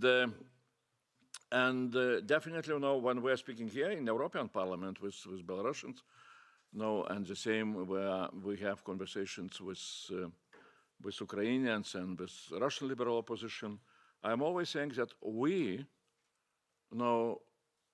need to see not only what can happen and how it will happen, in Belarus or in Russia itself, but we need to see also how we can, be united and effective in what I call in our political battles in the Western Front. I mean, in the West, how we can approach the Western capitals, how we can convince leaders to see this region as very important, to see possibility of transformation in the region as most important geopolitical development on the European continent. And I think that this is such an idea to have this network. I don't know how you call it, 100, whatever. It's very important. And here I see some kind of, I simply maybe just a few words about our experience, what we are doing, trying really to be effective in this Western Front on some other issues. When the war started, we initiated and created a network of parliamentarians, global one, United for Ukraine. Now it's more than 400 parliamentarians from European Parliament, from EU member states, from Ukrainian Parliament, also from US, and so on and so on. And it's really quite an effective instrument for us to speak out about Ukrainian issues. We have very clear issues what we want to discuss, starting from military deliveries, sanctions, and so on and so on, now integration towards EU. And it helps us, both to learn what is happening back in Ukraine, and also to speak out and to try to propose some issues to be discussed either here in European Parliament or in national parliaments. We expanded that network, also created as a separate branch, United for Moldova. So what you are now trying to do, I see very similar efforts to have some kind of network. And I would be really, I hope that it will be very effective. We can exchange, our experience, what is working, what is, where you need to have some kind of special organizational efforts. But again, I think that this is very much needed to have something like United for Belarus, for Democratic Belarus, or whatever, how we shall call it. And we need to really not to allow the West, I would call in such a way, not to allow the West to forget Belarus and to forget, future of democratic Belarus. Yes, indeed, my dear colleague Kubilius, what you told is very important, to build a structure that can support civil society in Belarus, those activists that are inside facing many challenges, and many of them facing very dire conditions in prisons, and of course supporting the political parties that are committed with democratic values and European values in order to fix conditions for a better future in Belarus. Thank you very much. I will only like to say to you very personally that I stand at your side now as an activist and as a soldier for your cause. And now I need to move to another meeting, but my colleague will replace me in the difficult and very challenging moment of questions and answers. So thank you very much, and we stand together for Belarus. Thank you.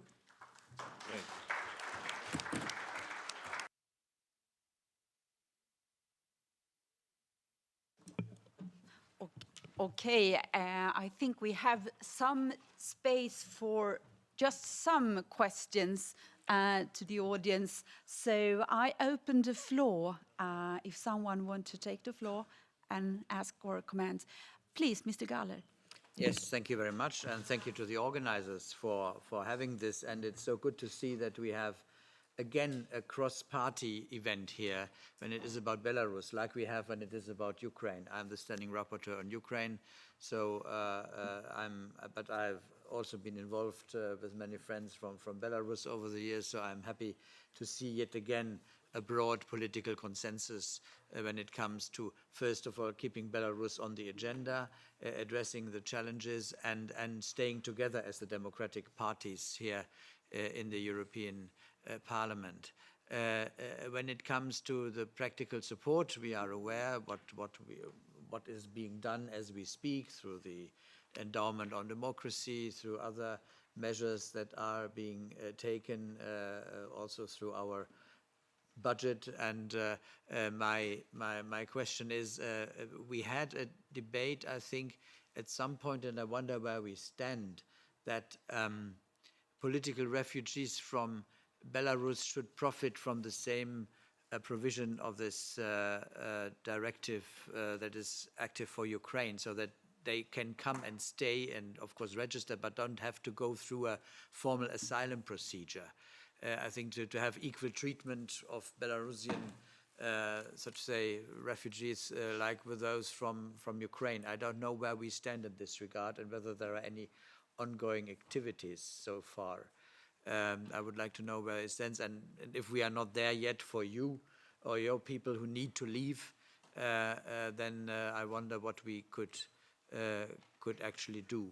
And my question is also what your current assessment is of the cooperation and coordination of the Belarusian opposition, both abroad and inside the country, those who are there, how that interaction works. I would like to hear some more current, perhaps, details. Thank you. I think I open the floor for one short question or comment. If no one wants to take the floor, I think I pass the floor to you, Mrs. Saluka.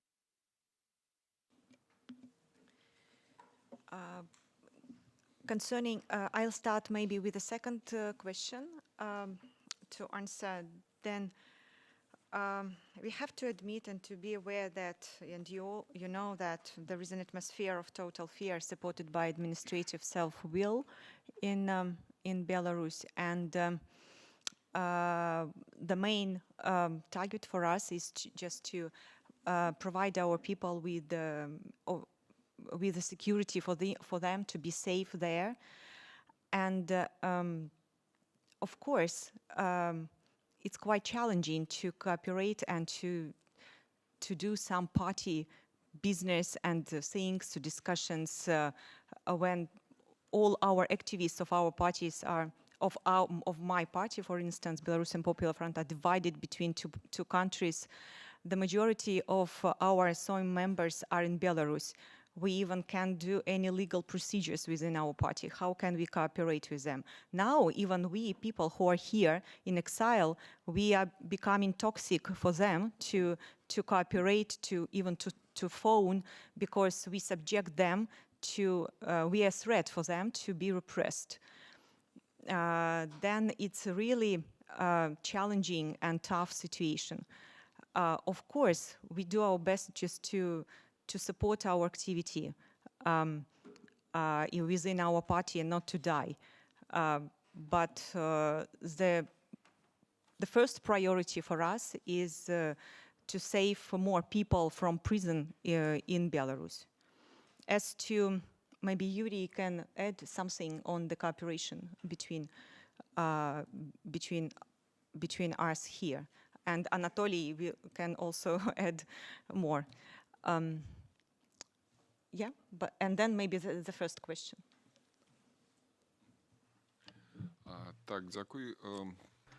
Thank you very much. Well, a very good example of cooperation is happening right now in this room. 8 parties, excuse me, are communicating. Well, for a year we've had this communication platform. Every year we have conference calls on important political subjects, decisions are made, etc. Well, I don't think there is another example of a cooperation like this. And despite all the threats from the regime, we are more and more united. There are also other platforms like Svetlana Tikhanovskaya's office, Transitional Committee, Coordination Council, and I believe the cooperation of the so-called older traditional opposition forces, well, those structures that have been existing for some decades, and new platforms of democratic forces that appeared after 2020. So this integration makes all of us stronger. The assistance and support of political refugees here in Europe, then for the first and foremost, there should be should be given visas to people who are in Belarus and who are eager to escape the prison and regime here. The procedure of taking these visas should be really easy and fast. The most there should be fast. Then also here there is also an issue of legalization, because our Belarusian national passports can be expired or are being expired already, and people are living here without any legal Belarusian documents, and they even haven't got the documents that can legalize their attendance and their presence here in Europe. What can we do with this? Office of Svetlana Tikhanovskaya initiated the process of European passport, but as we see, the process is being a little bit slow in recognition, in terms of recognition. But what I think we can ask you to, then all countries of Europe we can ask to do is to to make the process, to give, I don't know, national passports or some IDs for people to have their legal status here and to be recognized here within the countries where we are located now. And this document can be recognized and legal not only in Europe but around the world, like to be equal with European citizens or Polish citizens, Belgian citizens, German citizens, and so on. Have you got the idea? Thank you so much. Thank you to the panel, and thank you for the questions, and thank you for sharing your insights and experience in this very interesting and important topic. Thank you.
Today, we have a Belarusian Day in Brussels.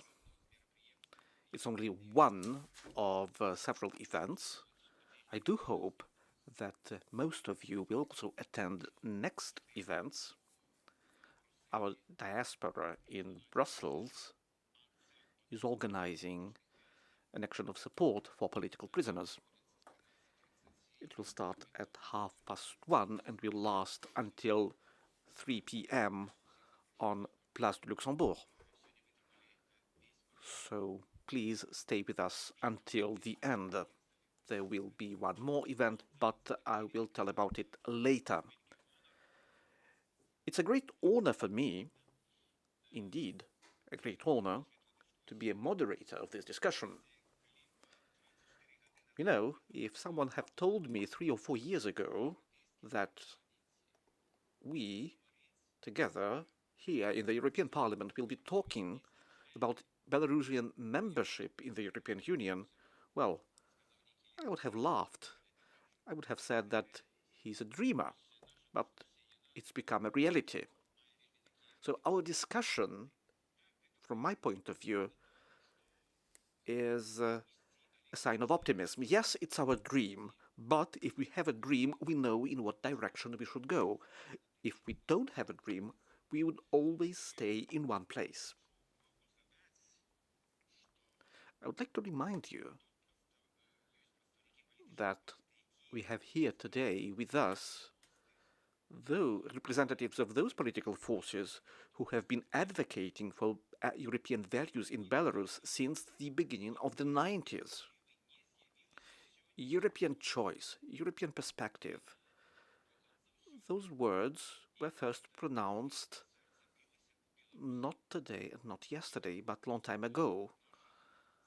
I want all of us to remember those colleagues who are not alive, but who started this process in the beginning of the 90s. But it was their dream, and we should stress that this dream has always existed. But whether the EU was ready to respond, well, it's another question. And we will try to find an answer during this discussion.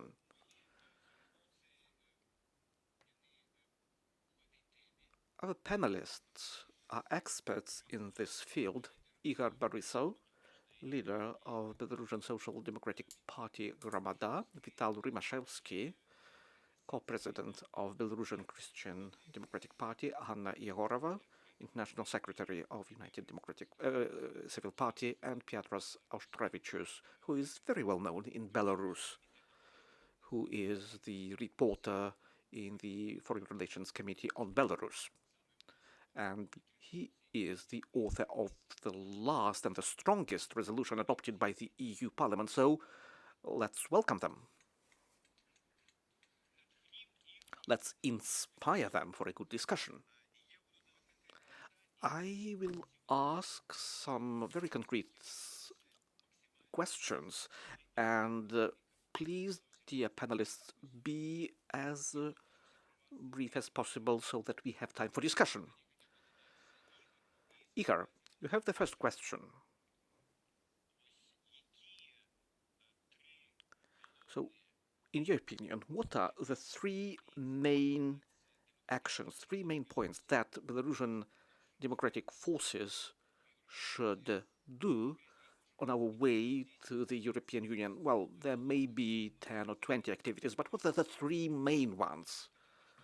So all our questions will be about what we have to do, because we know who is responsible for the actual present situation. So, Igor, please, what are three main tasks for Belarusian democratic forces? Thank you, dear Anatol. Thank you for giving me the floor.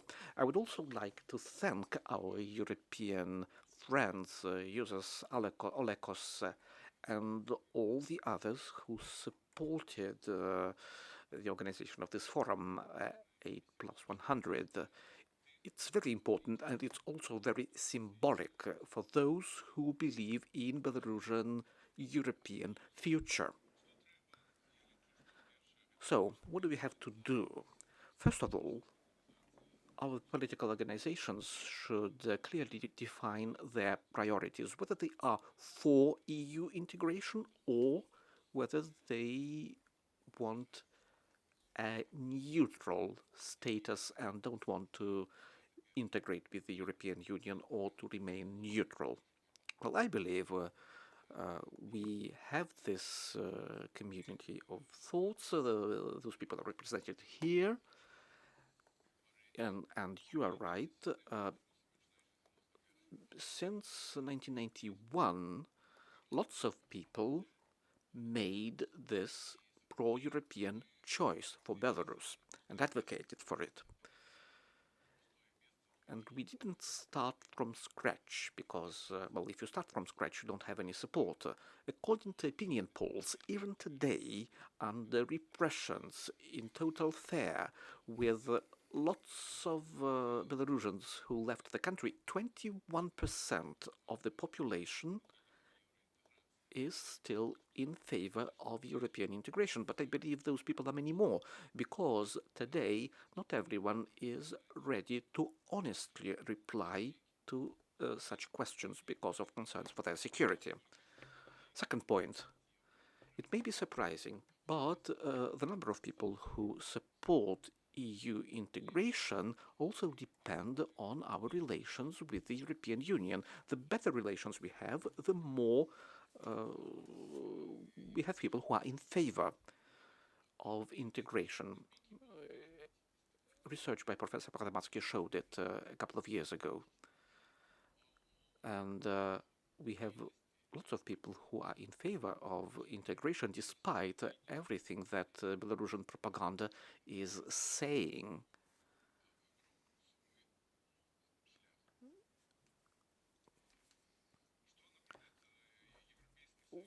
What could the European Union do for Belarusians?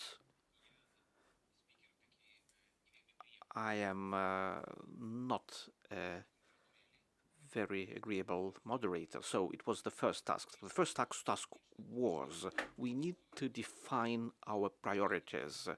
So please, what are the next two tasks? Well, I understand that all of you had speeches, all of you have prepared your interventions, but let's follow my scenario. Well, our second task, we don't have to wait when time will come so that we could start EU integration procedure. We need to understand our status. We need an independent audit. We need to understand what laws need to be changed, where we need changes, whether we maybe sometimes we are even ahead of those countries who are EU member candidate countries. And this audit should be done right now. We don't have to wait for an opportunity in the future. Then, right now, we need to work on reform projects so that our legislation could be brought in accordance with the European legislation. And for this, we need expert groups. They should work on drafts of the laws, on the concepts of the laws that in future will be implemented. And, well, the last thing, I believe it's time for Svetlana Tikhanovskaya or for her office to make a symbolic application to join the European Union. It would be a very strong move, and it would be very positively regarded in Belarus, because European space and European Union is something that is culturally very close to Belarusians. It also brings a lot of advantages that people will come to appreciate in the future. Thank you, Igor. So you managed to answer my question, and it was not an easy one. So you formulated 3 tasks for the democratic community to do. So, Vital, in your opinion, as someone who is always very critical of others, so what we don't have today in our relations with the European Union, and what EU and the European community could do to attract more people to this process? What could the EU do right now without waiting for an official application? Dear friends, first of all, thank you for organizing this conference. I don't want this conference to remain a conference for Belarusian immigrants. Please don't interrupt me. I will come to your question. Please wait. Well, please, we have limited time, so in every panel we have 2 EU speakers and 2 Belarusian speakers. So we don't have only Belarusian speakers. No, I will explain what I mean. Here we don't have a single speaker who lives in Belarus. So before we start speaking of what we need to do, of what needs to be done, I would like all of us to speak about not what needs to be done for Belarusians abroad, but for Belarusians inside the country. I would like to thank the European Union and the government of Poland for the support they gave to me, because I had to flee my country, and my colleagues, party leaders who remained, are now in prison. I would like to thank the Lithuanian government for their support to Svetlana Tikhanovskaya and for other organizations that are supporting Belarusians abroad. But I would like all of us to think about what can be done for those Belarusians who are still inside the country. You need to understand that our nation is a nation without a government and without a country. Well, Jews to be like that, Roma is still like that, and lots of people are like that. So we are refugees, not only in the EU countries, but we are also refugees inside our own country because our government is repressing us. People are beaten up by forces of order. The majority of Belarusians who are fighting Lukashenko's regime are still in the country. There are thousands of political prisoners every day. Well, during the breakfast, we heard about Israel and other countries. I know that people are being killed everywhere, but every day, tens of families face persecutions. Forces of order break into their houses, and tens of new political prisoners appear every day. So people are continuing their fight inside the country.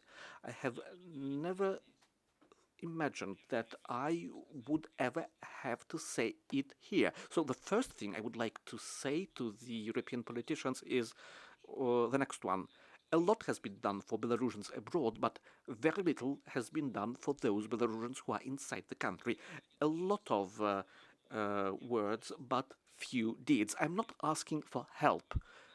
What I'm asking is, well, let's do something to stop discriminating Belarusians by the EU countries, to stop discrimination of the Belarusians by the EU countries. Если мы говорим, вот сегодня мы говорим, наше заглавие нашей конференции. To stop this discrimination.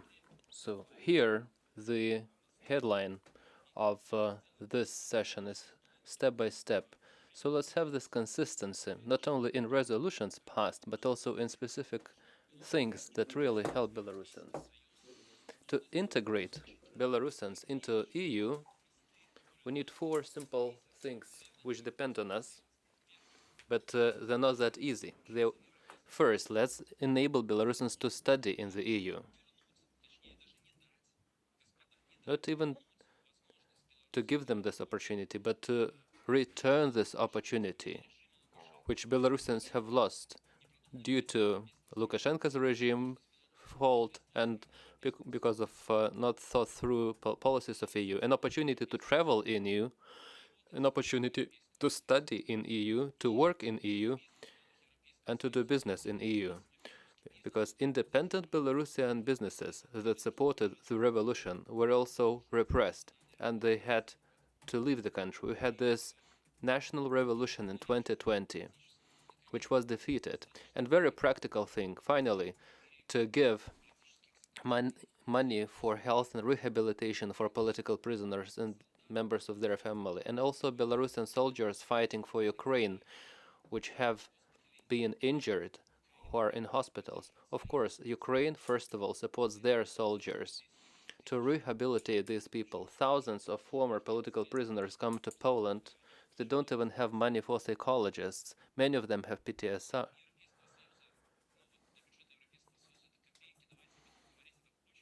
These are peanuts for the European Union. These are very practical things that we should discuss. And of course, we can also discuss good things, the resolution, which we will all support. I think that these practical steps are essential for Belarus to join the EU, because getting closer between state-states from people getting closer together. We have this colleague from Georgia today. So imagine in Georgia, things are also moving towards dictatorship. So imagine if the European Union would say, you have dictatorship, we will restrict you from visas to the EU. So you as a politician can arrive, but other people will not. This would be a tragedy. Thank you, Mr. Alexis and Mr. Auštrevičius, Mr. Galler. I know about your open heart. Very little attention now to Belarus. It's not a popular topic, but you still focus on this topic. Let's think about how we can change the situation together. So tell us what we have to do on our side, and we are ready to help. Які б можна було б і потрібно було б any expectations from the European Union? And I think we will give the floor to Petras in the end so that he also can react to these concerns voiced. But first, Hanna, what do you think, Hanna? What are the platforms that we could develop in the future, both partisan, political, and public platforms,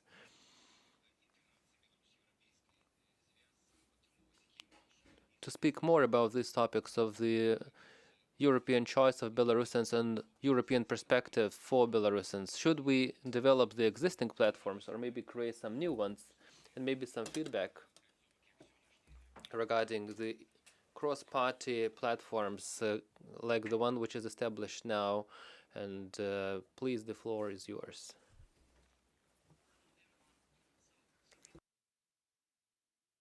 Well, I would like to thank all of you, the participants, and those who organized this event, because you are right, all my friends, colleagues, speakers, that it's a big lack of attention towards Belarus right now, and we understand why. And we really appreciate that you're here to listen and to participate in the debates and to be open for all those questions. So, of course, Anatoly has changed all our speeches that we initially prepared, but it's even interesting. And I will probably start with some basic points that I would like to mention. And it will be some of starting of the conclusion that let's make Europe attractive again. What I mean that we need to make it attractive for those Belarusians who are in Belarus, in the country. Because we all who are in exile, let's say, in immigration, we really appreciated this help, like me personally and my colleagues. But who are in Belarus, like my parents, like my friends, my family actually, they are feeling like lack of this European perspective. And if we are talking about their small historical background, like our party, one of the oldest party in Belarus, with a very strong pro-European orientation from the early beginning. And even in 1995, 1 million people on the back then it was like normal elections in Belarus, supported this European path, voted for us, for United Civil Party. It was another name by then, but still they supported us. And in 2020, Belarusians also showed, on my clear opinion, European perspective and democratic perspective for the country. So you see, so many years passed, and we are in a situation right now that we need to make Europe more attractive once again and to be open for Belarusians. And what can we do? First, as we are representative of their oppositional political parties who already lost official registration in our country, we need to be recognized by you as official partners, and we all need to cooperate and to find a way to have institutionalization in new forms, in cooperation with you, of course. We are really thanks to European parliaments and our friends from different parliamentary groups. But we need to figure out together how our cooperation will look in the nearest future. Secondly, I believe we need to create new ways how to engage Belarusian youth, Belarusians in Belarus, in international or intercultural or educational programs, to open new opportunities. Of course, we can help, and we can also make advices how to choose people who are not cooperating with the government. But we need to have modus programs for young Belarusians, just to keep this clear European perspective. And the last point I need to mention that we need to fight propaganda together, because we are losing this information war with Russia, with Russian propaganda, with Belarusian propaganda. They are showing us that Europe doesn't want Belarus in future. So yes, let's do so. Let's create even the first agreement of the associated membership of Belarus in European Union. It will be draft, but it will be laying on the table, and we can show it, we can talk about it, and when Belarus is free and democratic again, one day, once, we can show our people that we are not just sitting and talking, but we are working, and we have draft of legislation already prepared by our teams, by the committees. We have this association membership agreement. It's all done. We just need to correct and adapt. So, thank you. Дякую. Thank you, Igor. Thank you, Vital. Thank you, Hanna. You have outlined 3 priority tasks for democratic forces, and 3, actually somewhat more from Vital, expectations which are not being implemented. Hanna has touched upon more the party perspective and the institutionalization, including some more opportunities, and Brussels perspective could be presented by Petras. What you think about these expectations and certain criticisms as well. So this Brussels perspective, whether this dream of Belarusians in the EU is realistic. So this would be important to get some feedback and Brussels perspective. Petras Auštrevičius. Good afternoon to everybody. Next to the information what we heard, that will be a support, public support action on Place Luxembourg at 1:30. I want to inform you that we will make a flash mob here at 12:30 as well, because not everybody can join you at 1:30. So probably after our discussions, so not only we will just line up right here, photos will be brought to the room by my advisors, and we will have a kind of the social event and political event here as well. Belarus is not a part of the enlargement package 2023, okay? That's paper, a strategic paper of the European Union, published on the 8th of November this year. Belarus is non-existent, not mentioned. And it's a big problem. It's a big problem, all right? So Belarus must transform itself. I am speaking about, of course, not a regime in Minsk, but you and cabinet of Svetlana Tikhanovskaya and the rest. You know, the problem is very simple. Belarus is a geography for Europe, frankly speaking. You like it or not. I will provoke you with some ideas, today. But this geography must be changed to geopolitics, all right? Belarus must transform itself from object to subject. And you are hands, brains, legs, whatever. All parts of the political body of Belarus. Because you represent the part of the Belarusian society which thinks differently and wants to see its future absolutely somewhere else, not next to the coffee table of Lukashenko. And it's not an easy task. It's not an easy task, but it can be done.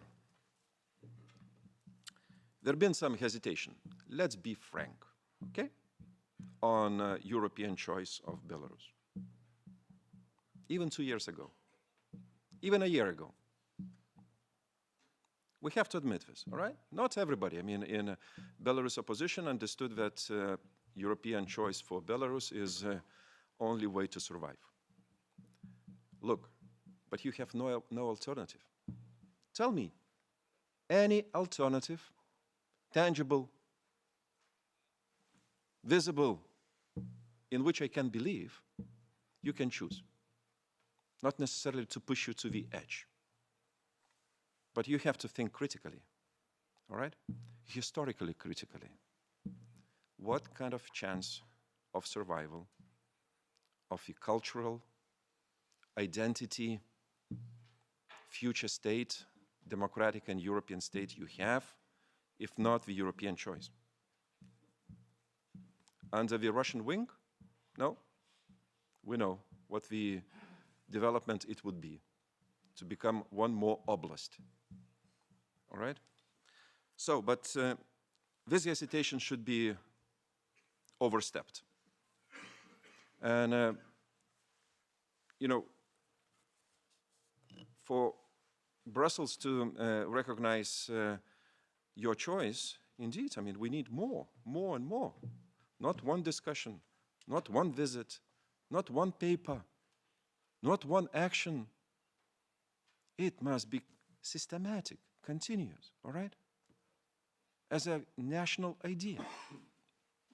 So that's why my second suggestion for you, if you still dream and you think and you plan whatever to do during next elections, so do it referenda, European referenda. Any elections, I mean, which will be organized in Lukashenko's zoo, you have to do it yourself as a European referenda.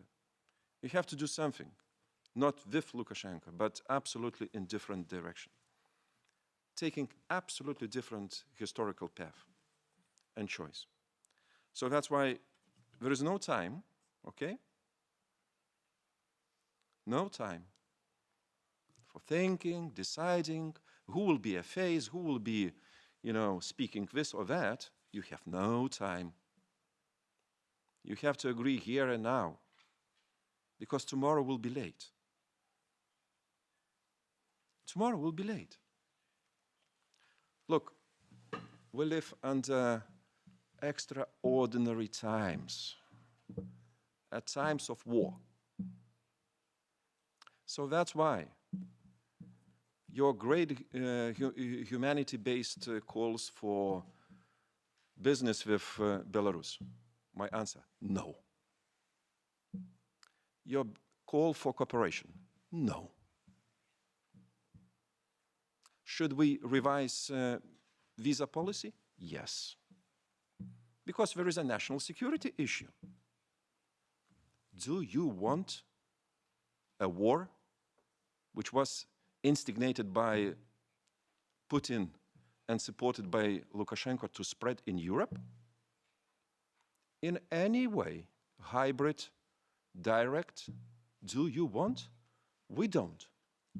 And we will do whatever it takes, I can tell you absolutely seriously, to prevent and to deter any proxy actions coming from Lukashenko regime.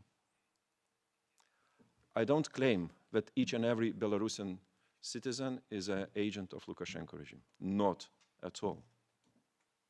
Not at all. And we have many proofs to support this opinion. But to believe that there is no hybrid and any plans to make an impact on national security of European Union and NATO member states, I think would be too naive.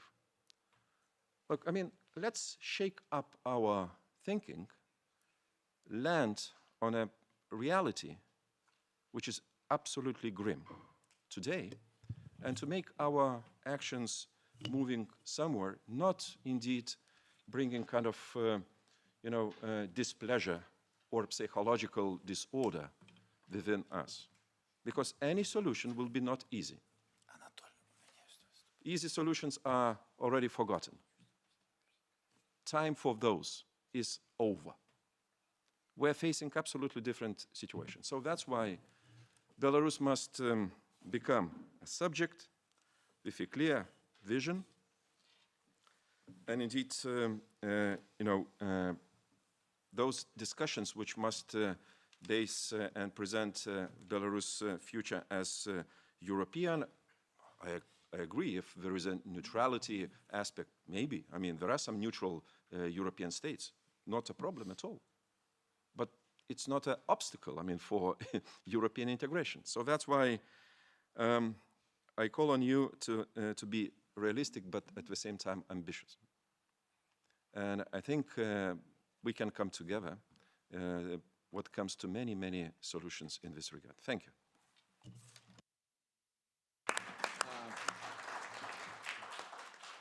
Дякую. Thank you. What we were missing was the time. I'm looking at Juozas. We have to sum up. And we have this feeling of certain incompleteness. But I'm watching the clock and Juozas and our plans. So I would like to make a point and to agree that these are uneasy times on a never-ending journey. We started in Kiev, then to Warsaw, to Berlin, and today here. So what connects all those capitals is that in all capitals we discussed Belarus, and all events were focused on the European choice and European perspective.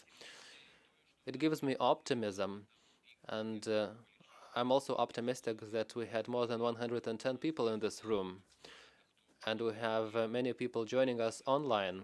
And with the Juozas, we will summarize the results. Regarding the European choice, I would like to thank you for your criticism and what needs to be done, definitely. And I'd like to say that some steps have already been made.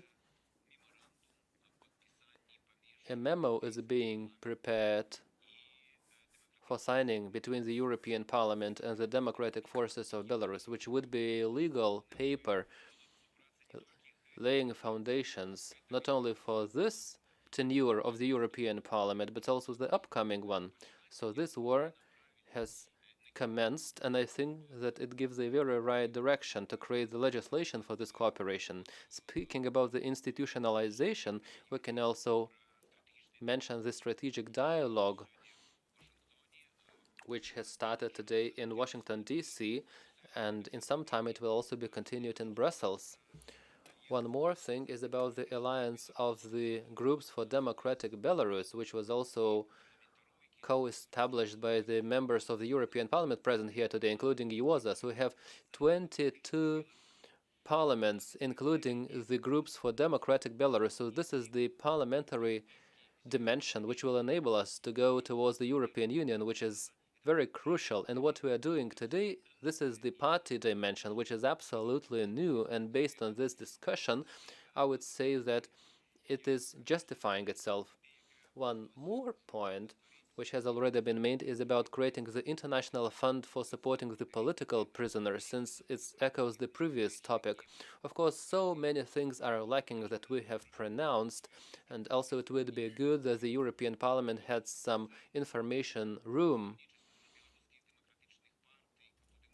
to represent Belarusian democratic parties, where people could step in and take some documents, someplace where you could see the white, red, white banner. Of course, ideally, this room should face La Place Luxembourg, so that tens of thousands of tourists saw the white, red, one flag and then asked what the flag is it, so that people Google and find out about Belarus. So these are just some points that we could do in cooperation towards the European Union. Also, we would like to discuss the deepened dialogue with our Swedish partners on my left, which is also an example of inter-party cooperation and the existing Belarusian Swedish experience, to which we would also like to include our colleagues from Moldova, which is a new thing. We can do progress together. Svetlana Tikhanovskaya mentioned Europe from Lisbon to Vitebsk, Luhansk, Chisinau, and Tbilisi in her speech, which was not for nothing. I would like to thank you again for this discussion. You, as I probably will have to finalize it. Thank you very much again. Let's thank our panelists one more time.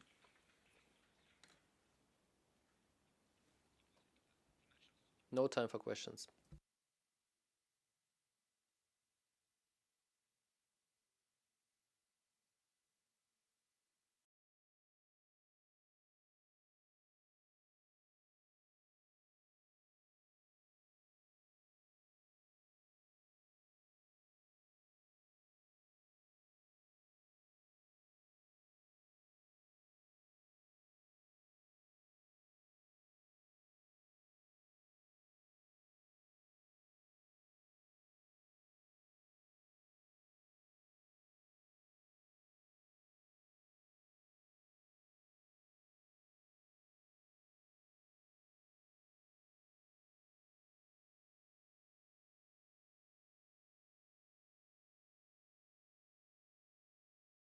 remarks of our conference. I am very proud that we have possibilities today discuss this issue with different opinions on different issues and to being together, showing our unity between the democratic forces of Belarus and European political parties. I think at the first hour plenary we discussed about the political prisoners, and we come to the conclusion that we should fight for release of political prisoners and for strengthening sanctions against the regime, particularly on the basis of human rights violation and political prisoners, and also prosecute the crimes of regime in the International Crime Code, and strengthening our efforts to release all political prisoners, but particularly the leaders of political parties, including Mykola Statkevich, and put us on the high of an agenda in international community.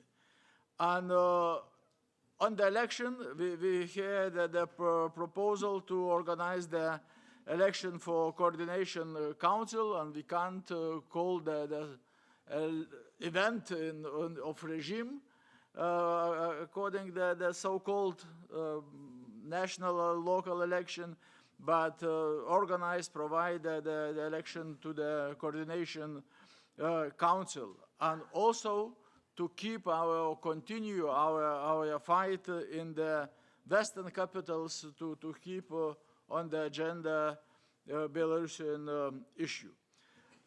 On our ambitions to be closer to the Europe, I think it's really very important, was said from our friends from different political groups, to keep this on the democratic forces agenda, and also to be realistic but ambitious regarding these goals, maybe reforming or acting on daily basis and showing for the Belarusian society that there are only one way to keep the independent and democratic state in the future is the integration to European society, not to looking for other side. This everything, I think, is put on our resolution, cross-party forum of the Belarusian democratic parties, and if you agree, because it was prepared